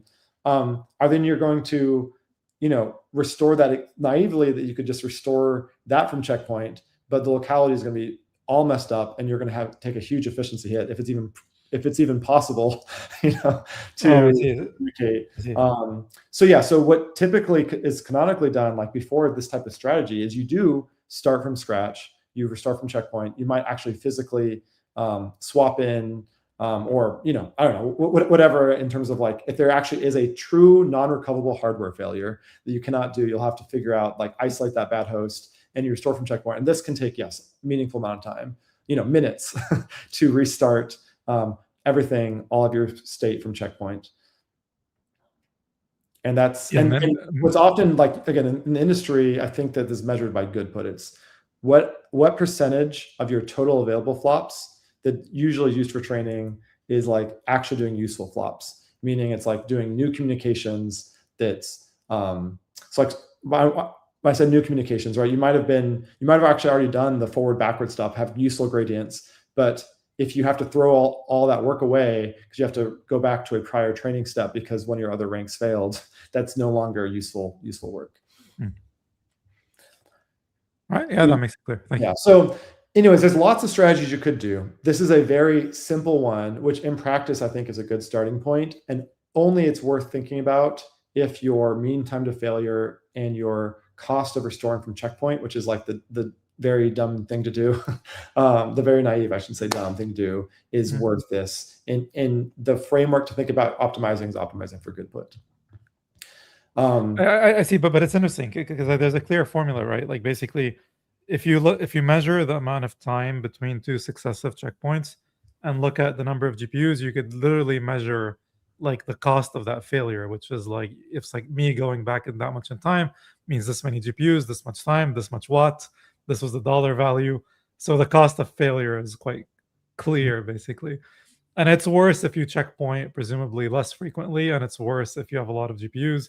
And then you're also saying it has like weird dynamics where like you can choose to checkpoint things quickly, rematerialize things quickly, but then you're not guaranteed to have a fast configuration. And so, like, I see. Okay, that makes sense. Yeah, and I mean, even outside of like all this fault tolerance stuff, imagine if you're just using all reduce, SPMD programming, you're having all of the ranks that have already like started and are waiting for this barrier for everyone to complete the all reduce. They're just sitting there, they're idle. So there's trade-offs in terms of like number of replicas and all these things. It's a ML space.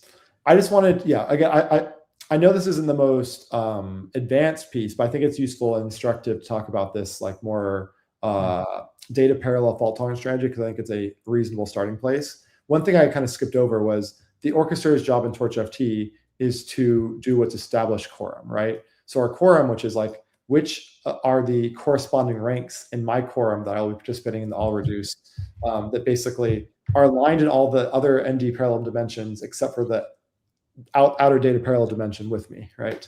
So this is like, there's going to be a corresponding rank 0, rank 0, rank 0 on the other dimensions and all of these. This job in TorchFT is through this Lighthouse service. So this is like the big picture strategy, which is useful to keep in mind. With that in mind, how can Monarch help, right? Well, Monarch can help in two ways. One, like this Lighthouse, this policy is actually very natural to express in a single controller. Really, this Lighthouse is acting as a single controller. And the program that it's orchestrating is basically, hey, do this training step with this quorum, right? That's its job, and to keep track of who's alive, who's dead, and how should the other replica, all the ranks and the other replicas continue if there's a failure. So this actually is pretty natural to express as a Monarch actor. And then the other thing that TorchFT is doing under the hood, if there's a failure, like TorchFT is not being notified that there's any failure. What it's going to do is it's going to say, well, I guess maybe it does its own sort of heartbeat. I can't actually remember, but primarily what's going to happen is all these replicas are going to time out, and that's how it's going to know, hey, like I cannot complete my all reduce because something failed. So what Monarch can add is two things. One, it can detect failures much faster.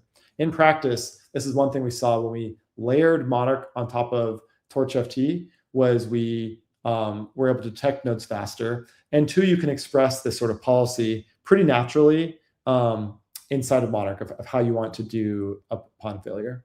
So I'm just going to go over briefly about some of the results of this, which we actually made a blog post about in PTC. You can read more about, but we trained a Qwen 32 billion model training. We injected faults.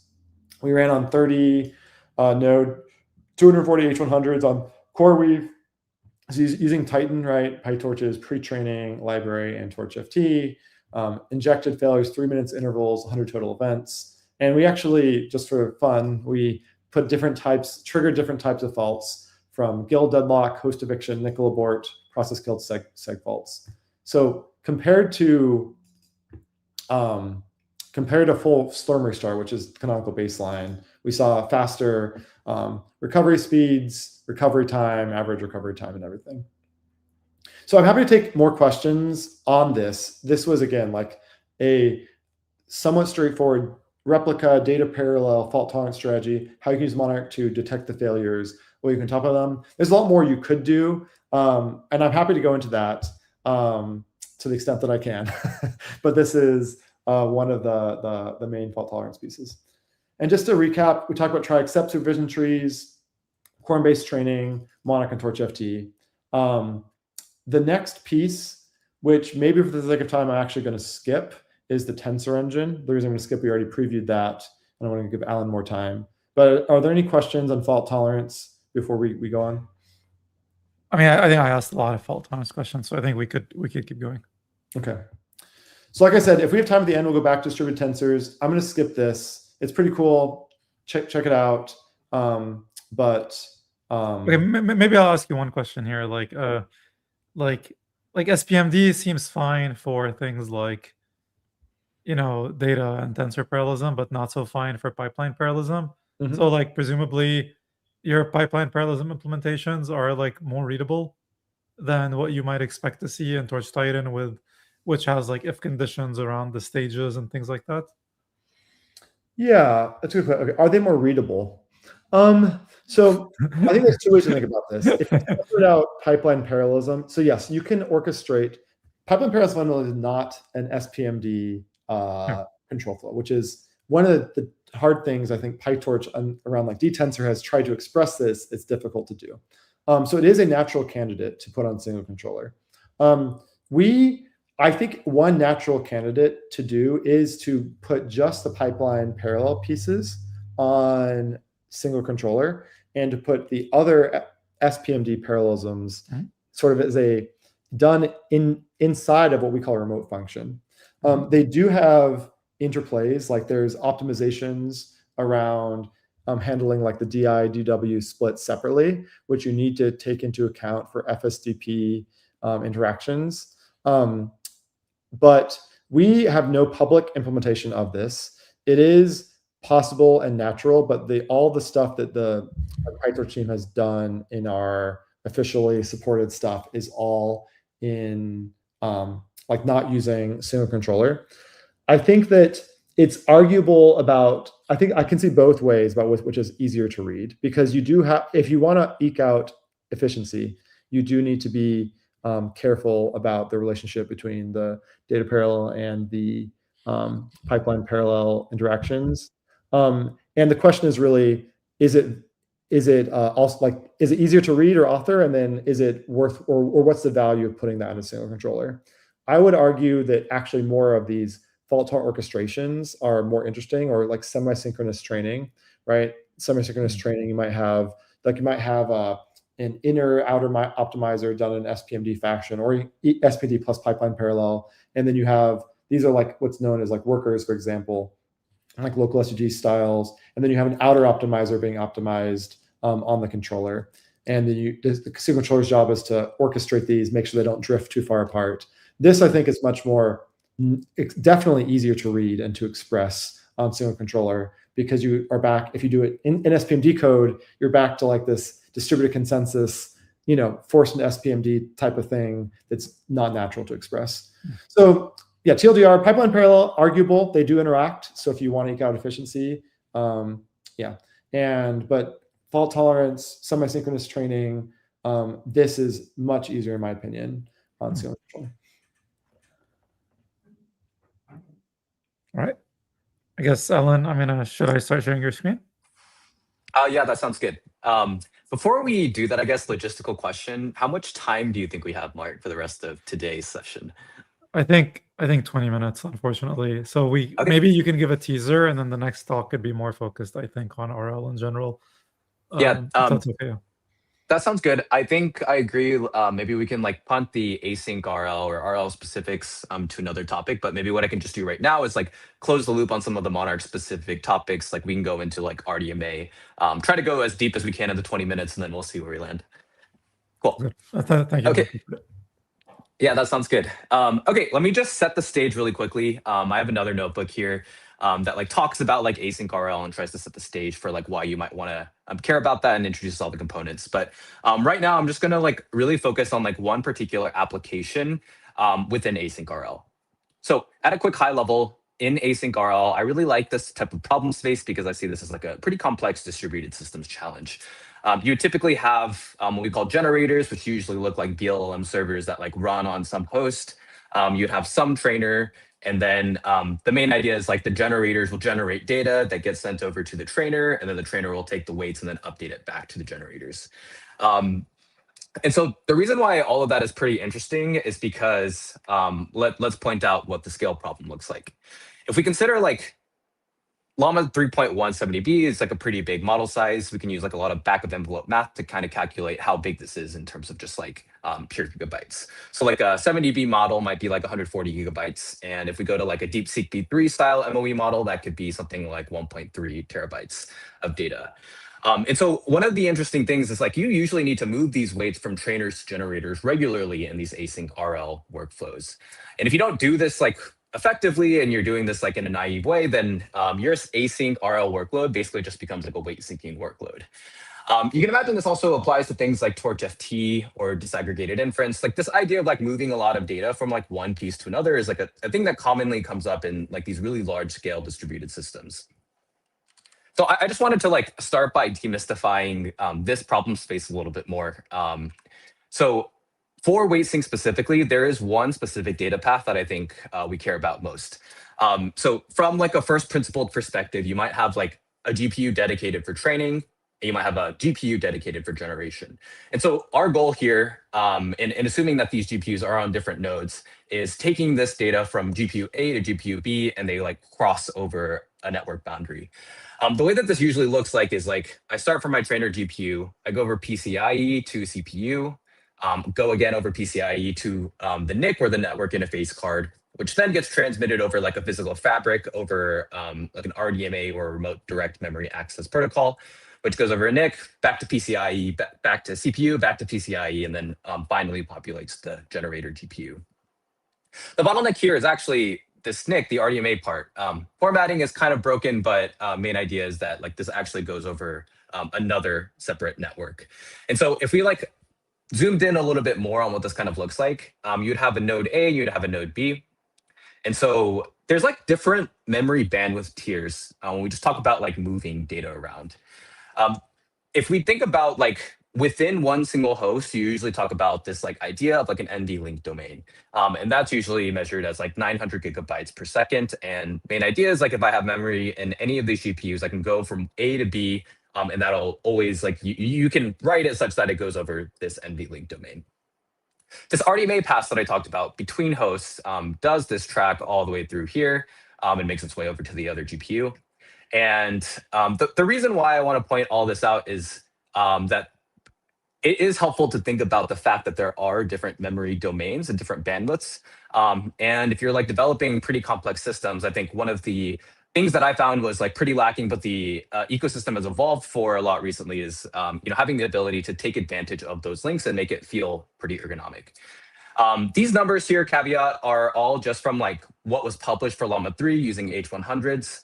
A few things that are also worth mentioning is that right here, I'm showing like 2 different NICs, but like in practice, this might actually be like 8 NICs, like 1 per GPU. And so you'd have like an aggregate bandwidth of 400 gigabytes per second. So if you can like fully saturate that, then that's, much more effective than just like the 50.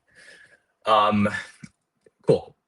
And so just if we did some like quick back of envelope math again for like talking about like how do you do this like sync from A to B, let's consider again like this DeepSeek V3. if we assume that it is like 1.34 terabytes using bfloat 16, then one interesting thing is like obviously you can't fit all of that into one single GPU. And so if your data center is connected in a way where you have a fast path from GPU over to a specific NIC, if you have 8 NICs and 8 GPUs, then ideally each GPU has its own dedicated NIC that is optimal for it, right? And so it doesn't really work out like that in practice, but my whole point is it's not really the 50 gigabytes per second. You're not just shoving everything through one single NIC. You have your data spread through multiple GPUs, and you have a really large aggregate bandwidth that you can then dedicate to like sending from node A to node B. And so, again, this is like a very rough approximation, but if you assume that we have like 8 nodes for a DeepSeek V3, you would be splitting like 160 gigabytes per node. Across 16 nodes, obviously 80 gigabytes per node. And so what you can do is take advantage of like this aggregate bandwidth and like transfer data from like trainer to generator in like under a second. And so this is a very ambitious estimate. I don't know that anyone's actually seeing this in practice, but it's just an interesting thought experiment that like in an async RL setup that you could use RDMA to transfer data very quickly. When if you just looked at the numbers from a bare like perspective, you might get scared of that. Cool. And so main takeaway here is it can be a little complex, but what we find is like RDMA is a really good way to make async RL practical at large scales. So to continue on, one thing is if you ever do any like distributed training, most likely you're already taking advantage of RDMA. The way that most people are able to take advantage of RDMA is through collectives. And so a lot of this is like written in Nickel, NVIDIA's collective communication library. And then above that, we have like nice abstractions through PyTorch distributed. And so one way of expressing this is just through process groups. So I'd create like a group or a world of things that I know want to communicate to each other. And then through very well-known collectives, then I can do this type of transfer in a very efficient way. This is really good and really effective for like the pre-training synchronous RL or synchronous workloads. But for async RL, it actually has like a slightly different usage pattern, which kind of breaks the world a little bit. So to set the stage a little bit, maybe I'll go through this quickly, but the reason why we might want async RL in the first place is because we presumably have multiple generators to maximize our generation throughput. And if we were to use Nickel to use that as our transmission from our trainer to generator, then what we have to do is like wait for everything to be in the same state, barriered, to finally then do like an all gather of all the weights. And so if you have like a straggler, like let's say generator 1 just takes a really long time to generate, then generator 0, 1, 2, everything else that has already completed is just waiting for our straggler to complete, our train step to happen, and then for us to like do the actual full transmission. And so one idea is like, what if you could actually just send the data directly to the receiver's memory without ever having to coordinate? And so the way this might look like is in like Nickel world is two-sided, like a send receive. The sender says, I have data, receiver acknowledges, okay, I'm ready to receive the data, and then you actually do the transfer. This is what I call like two-sided communication. RDMA actually gives you the ability to do one-sided one-side communication, which means I can just tell the sender, hey, like write the data directly to the receiver's memory. What's really cool about this is that the trainer doesn't actually need to know in the situation like when the generator pulls weights. It can actually be fully, truly async. And so RDMA here is not necessarily like a faster TCP. It does bypass the kernel entirely. And what this technology allows you is to like directly read read data from registered memory and take advantage of our high bandwidth interconnect. Alan, And so, Alan, just have 2 questions. So the first one is like, if you could scroll up just a tiny bit. Yeah. So I don't know, back down. Like I think with the one where you're showing the slow generator. Oh. Yeah. So like presumably like another solution here might be you just take whatever is available and you just like use those and then you just like sort of drop everything else. Is this like very bad for RL people, or is that like fine? Okay, so essentially if we're saying like we have so let's say we have yeah. n generators, one generator is slow, we just ignore it and we just keep going with the other generations. Okay, yeah, so if one's really slow, then what we could do is like cancel the fact that that's continuously generating and then just like use the other ones, like Yes. down the total straggling time. Yeah. Yeah. I think that's like definitely a thing that's possible. And it's probably the most practical solution today, just because like it's actually pretty straightforward to implement that, right? I think from like a theoretical, like if I think of like good put and like good usage of the GPUs, then I think it's like I think it works, but then it's like, okay, you could do a little bit better than that, right? And maybe that's the perspective I'd take. But then there's also another part of like, let's say you are trying to train multiple tasks, right? Like I might be doing something that's trying to learn math, but at the same time trying to do really long horizon coding tasks. Because if I use that heuristic of like I'm always going to drop like the really long coding tasks that are just never getting good at coding, right? Yeah. Okay. That makes sense. Okay. Another interesting thing you mentioned is like skipping the kernel. What does that mean? Could you speak more to that? Yeah. So I guess like for typical like networks like TCP, for instance, a lot of this has to do with like low level operating system. I'm sorry, I'm not gonna have the most accurate technical terms, but all I know is that like typically what you would have to do is like take like a big chunk of data, like split it up into tiny pieces and then like send them over the wire and like in those chunks. And so that takes a lot of CPU cycles to actually process the full transfer, which is why like it could take a long time for you to do like a large amount of data over TCP can just be like a long time because of the way the I see. transport mechanism is implemented, right? Versus RDMA is just like, here's this giant thing, now just go like send it, and the hardware itself will handle it, and then you have no more CPU cycles burnt doing that. Well, interesting. I don't know much about Nix then. Like I presumably they're running their own kernel basically. That like I don't know much about the like how those things run. So maybe I'll think of someone maybe from NVIDIA who could help us out. In addition to skipping the kernel, like the OS kernel, I think they like RDMA can also skip. It doesn't have to go through an SM, right?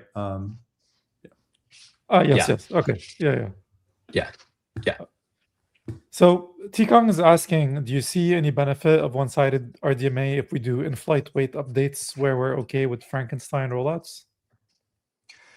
I guess there's two ways to think about this. And so here's my understanding of my recollection of in-flight wait updates. I think there's like two ways I can think about this. And so the first way I'm thinking about is like literally that when the trainer is done, one-sided push trainer just goes all like to all generators broadcast, and the generators don't even know that it's happening. I feel like that might actually work a little bit as long as the generation doesn't like just like get demolished as that happens. So if you want like pure efficiency and less coordination that you require, then like that could be useful. But again, my fear is like, let's say like I'm mid generation of one and then like something breaks. Or you're updating it as it's like doing a forward pass, which is probably what happens. Like I'd fear that you like just do very mathematically incorrect things. Maybe the other part is like what we did in Forge is actually like paused all the generations and then sent the weights over RDMA, and so we're not like getting the full benefit of the one-sided puts and gets. But I think like the way that I imagine the one-sided puts and gets working best is if we were to cut to the chase of like what this notebook is about, is like implementing a circular buffer where the trainer itself, once it's done with the train step, it can just like write to one slot in CPU memory. And then the generators, whenever they're ready to like pull, they just like grab the latest, transmit over RDMA, and then continue on. That's like the architecture that I like the most. So the other implementation of in-flight updates, which I think is what it looks like, is, for instance, if you're running generation and you could say like generate 10 steps, and then whenever I want to check if there is a new weight update, then I will just pull and then continue with the generations, then that could be useful. But overall, it's the mechanism of generator decides when it updates versus everybody has to agree when they update. Got it. Okay. That makes a lot of sense. Yeah. Yes. Cool. I mean, we have about 3 minutes left. There is like a separate notebook here. You should finish your notebook. It's fine. Okay. Yeah. I mean, for this particular piece, I think, the last thing I want to talk about is like just the APIs I can use in Monarch just to take advantage of RDMA.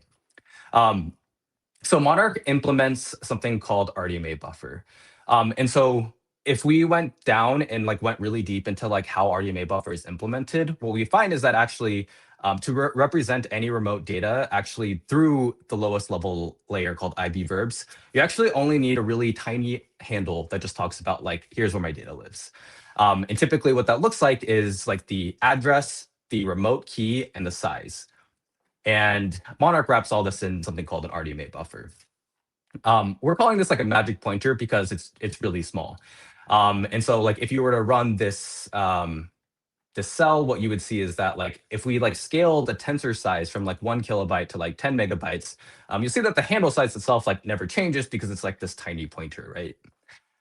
And so if you remember and recall that Monarch is implemented in a way where we're really trying to optimize for scalable communication and messages, but that's all over TCP. One nice thing about this like magic pointer thing is that like now I can just like send this anywhere in my Monarch world, and then as long as two actors on two different machines know that they like can actually do communication physically over RDMA, then you can actually like start the initialization process and then actually trigger the communication from one end to another. And that's kind of what that looks like here. So what that kind of looks like in practice is you might have, I might have an example here really quickly. I might have a sender implementation, like a sender actor here that has its own set of data. And I put like an RDMA buffer that wraps that data. I can get that handle from any other actor.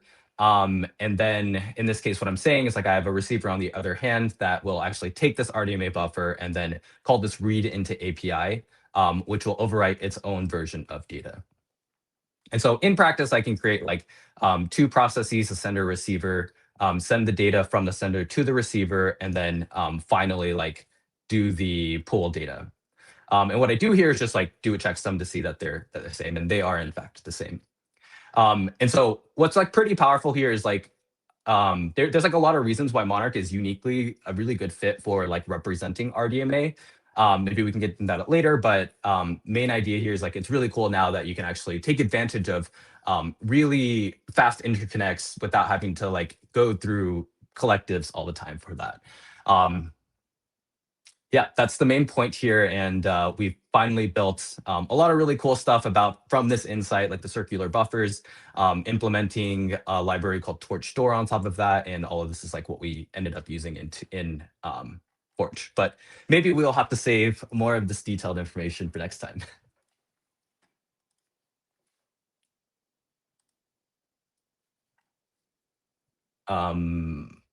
Mark, are you still around? I think that does cover the maybe the quick high level part. Yeah. I will say it's okay. I mean, if there's sort of points you'd like to make, please make them. I really didn't mean to rush you. So I was just like, I was waiting for you to finish your thoughts. Oh, okay. Okay. Yeah. No, I think that's like a pretty natural starting point. Maybe in the comments, if anyone has any questions about RDMA, happy to take them. But we can also like do like a deeper dive of it. But that might also be like a good, like effective reading assignment, or either one I'm fine with. Yeah, I mean, thank you, by the way. Like, for what it's worth, I will post again a link to your like tutorial series. So please check it out, folks. I guess I see one question in chat, which is like, do you have any plans to support non-NVIDIA hardware? And do you foresee any new sort of unexpected challenges from doing so? Yeah. Colin, yeah. Yeah, so we do. So EFA is currently in development. EFA, Elastic Fabric Adapter, is what is used on AWS. This is one of the big ones. So Monarch is released in 6 weeks increments, roughly, like meaning a new minor version. So I expect roughly 6 week time frame. Don't quote me on that, but or don't hold me to that, I should say. But yes, certainly soon EFA. We are exploring other types of NICs. Unfortunately, right now it basically is NIC by NIC. We're definitely going to add NVLink. We're actually a public roadmap, by the way. I think we talked about some of this that Chris Gottschalk put out. We talk about EFA, NVLink domain, which is actually slightly easier. And we are also working with AMD to make it easier to run on AMD GPUs, and we'll see about what types of NICs we end up supporting in that way on Monarch. But right now, the implementation that exists is like the CPU and the like over Mellanox, InfiniBand, NVIDIA NICs. those are the two that the library currently supports. So, Colin, the roadmap you referred to is the distributed infra one that. Yes, distributed infra. I think it's part of there. Yeah, you should. I found it. Let me post it. I think we've talked about all of this in the roadmap, the RDMA side. Let me see. I think, is there anything in distributed? No, distributed is different. Okay. Well, thank you, folks, and apologies again, Alan, for rushing you in the end. I really enjoyed it. So like, I think if y'all are ever interested in coming back and talking a bit more, like doing a deeper dive on RL as sort of a domain, I think like a lot of things might click. But yeah, Colin, thank you for the wonderful introduction. And thank you for humoring me with my. Of course, sorry, Alan, for taking all your time. But yeah, feel free to reach out on GitHub issues or PyTorch Slack or Discord. The GPU mode Discord. Happy to take more questions. I guess maybe I'll ask since we're on this topic, like where are you mostly looking for contributors? Like I think you mentioned briefly having different schedulers, for instance, be better battle tested. Is there anything else that comes up? Yeah, that's a great question. I think the two ways we've seen the most so far have been resource stuff like images, launching jobs. How do we sync resources? This is probably the biggest one. I mentioned the SkyPilot made an external contributor. We've been talking to GKE,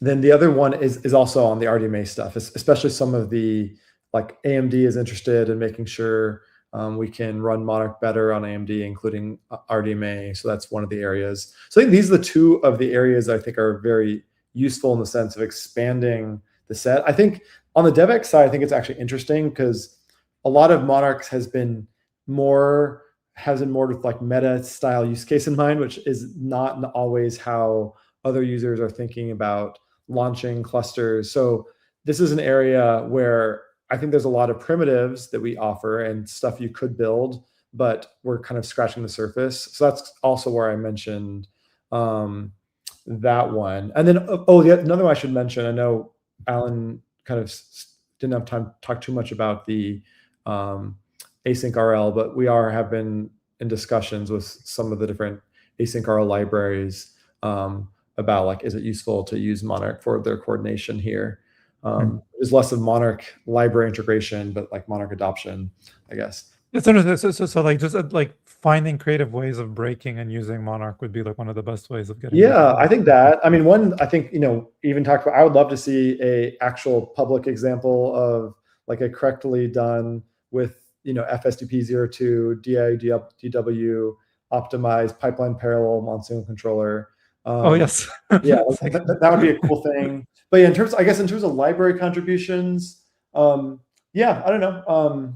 Nothing. It's a lot of like kind of services or extending it had mostly what we've been doing. So it's top of mind for me.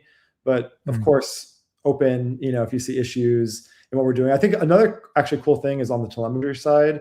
We've been doing really want to make it easier to debug and understand these distributed programs, and that's one of the biggest things that we've been working on improving since PTC. So if like there's cool open telemetry tooling that you want to see us work with or interact with, that'd be another cool integration point in terms of like capturing and understanding the program. Okay, wonderful. Well, again, thank you, Colin. Thank you, Alan. Really appreciate both of y'all's time, and hopefully I'll see you both again soon. Yeah, thank you for having us. Thank you.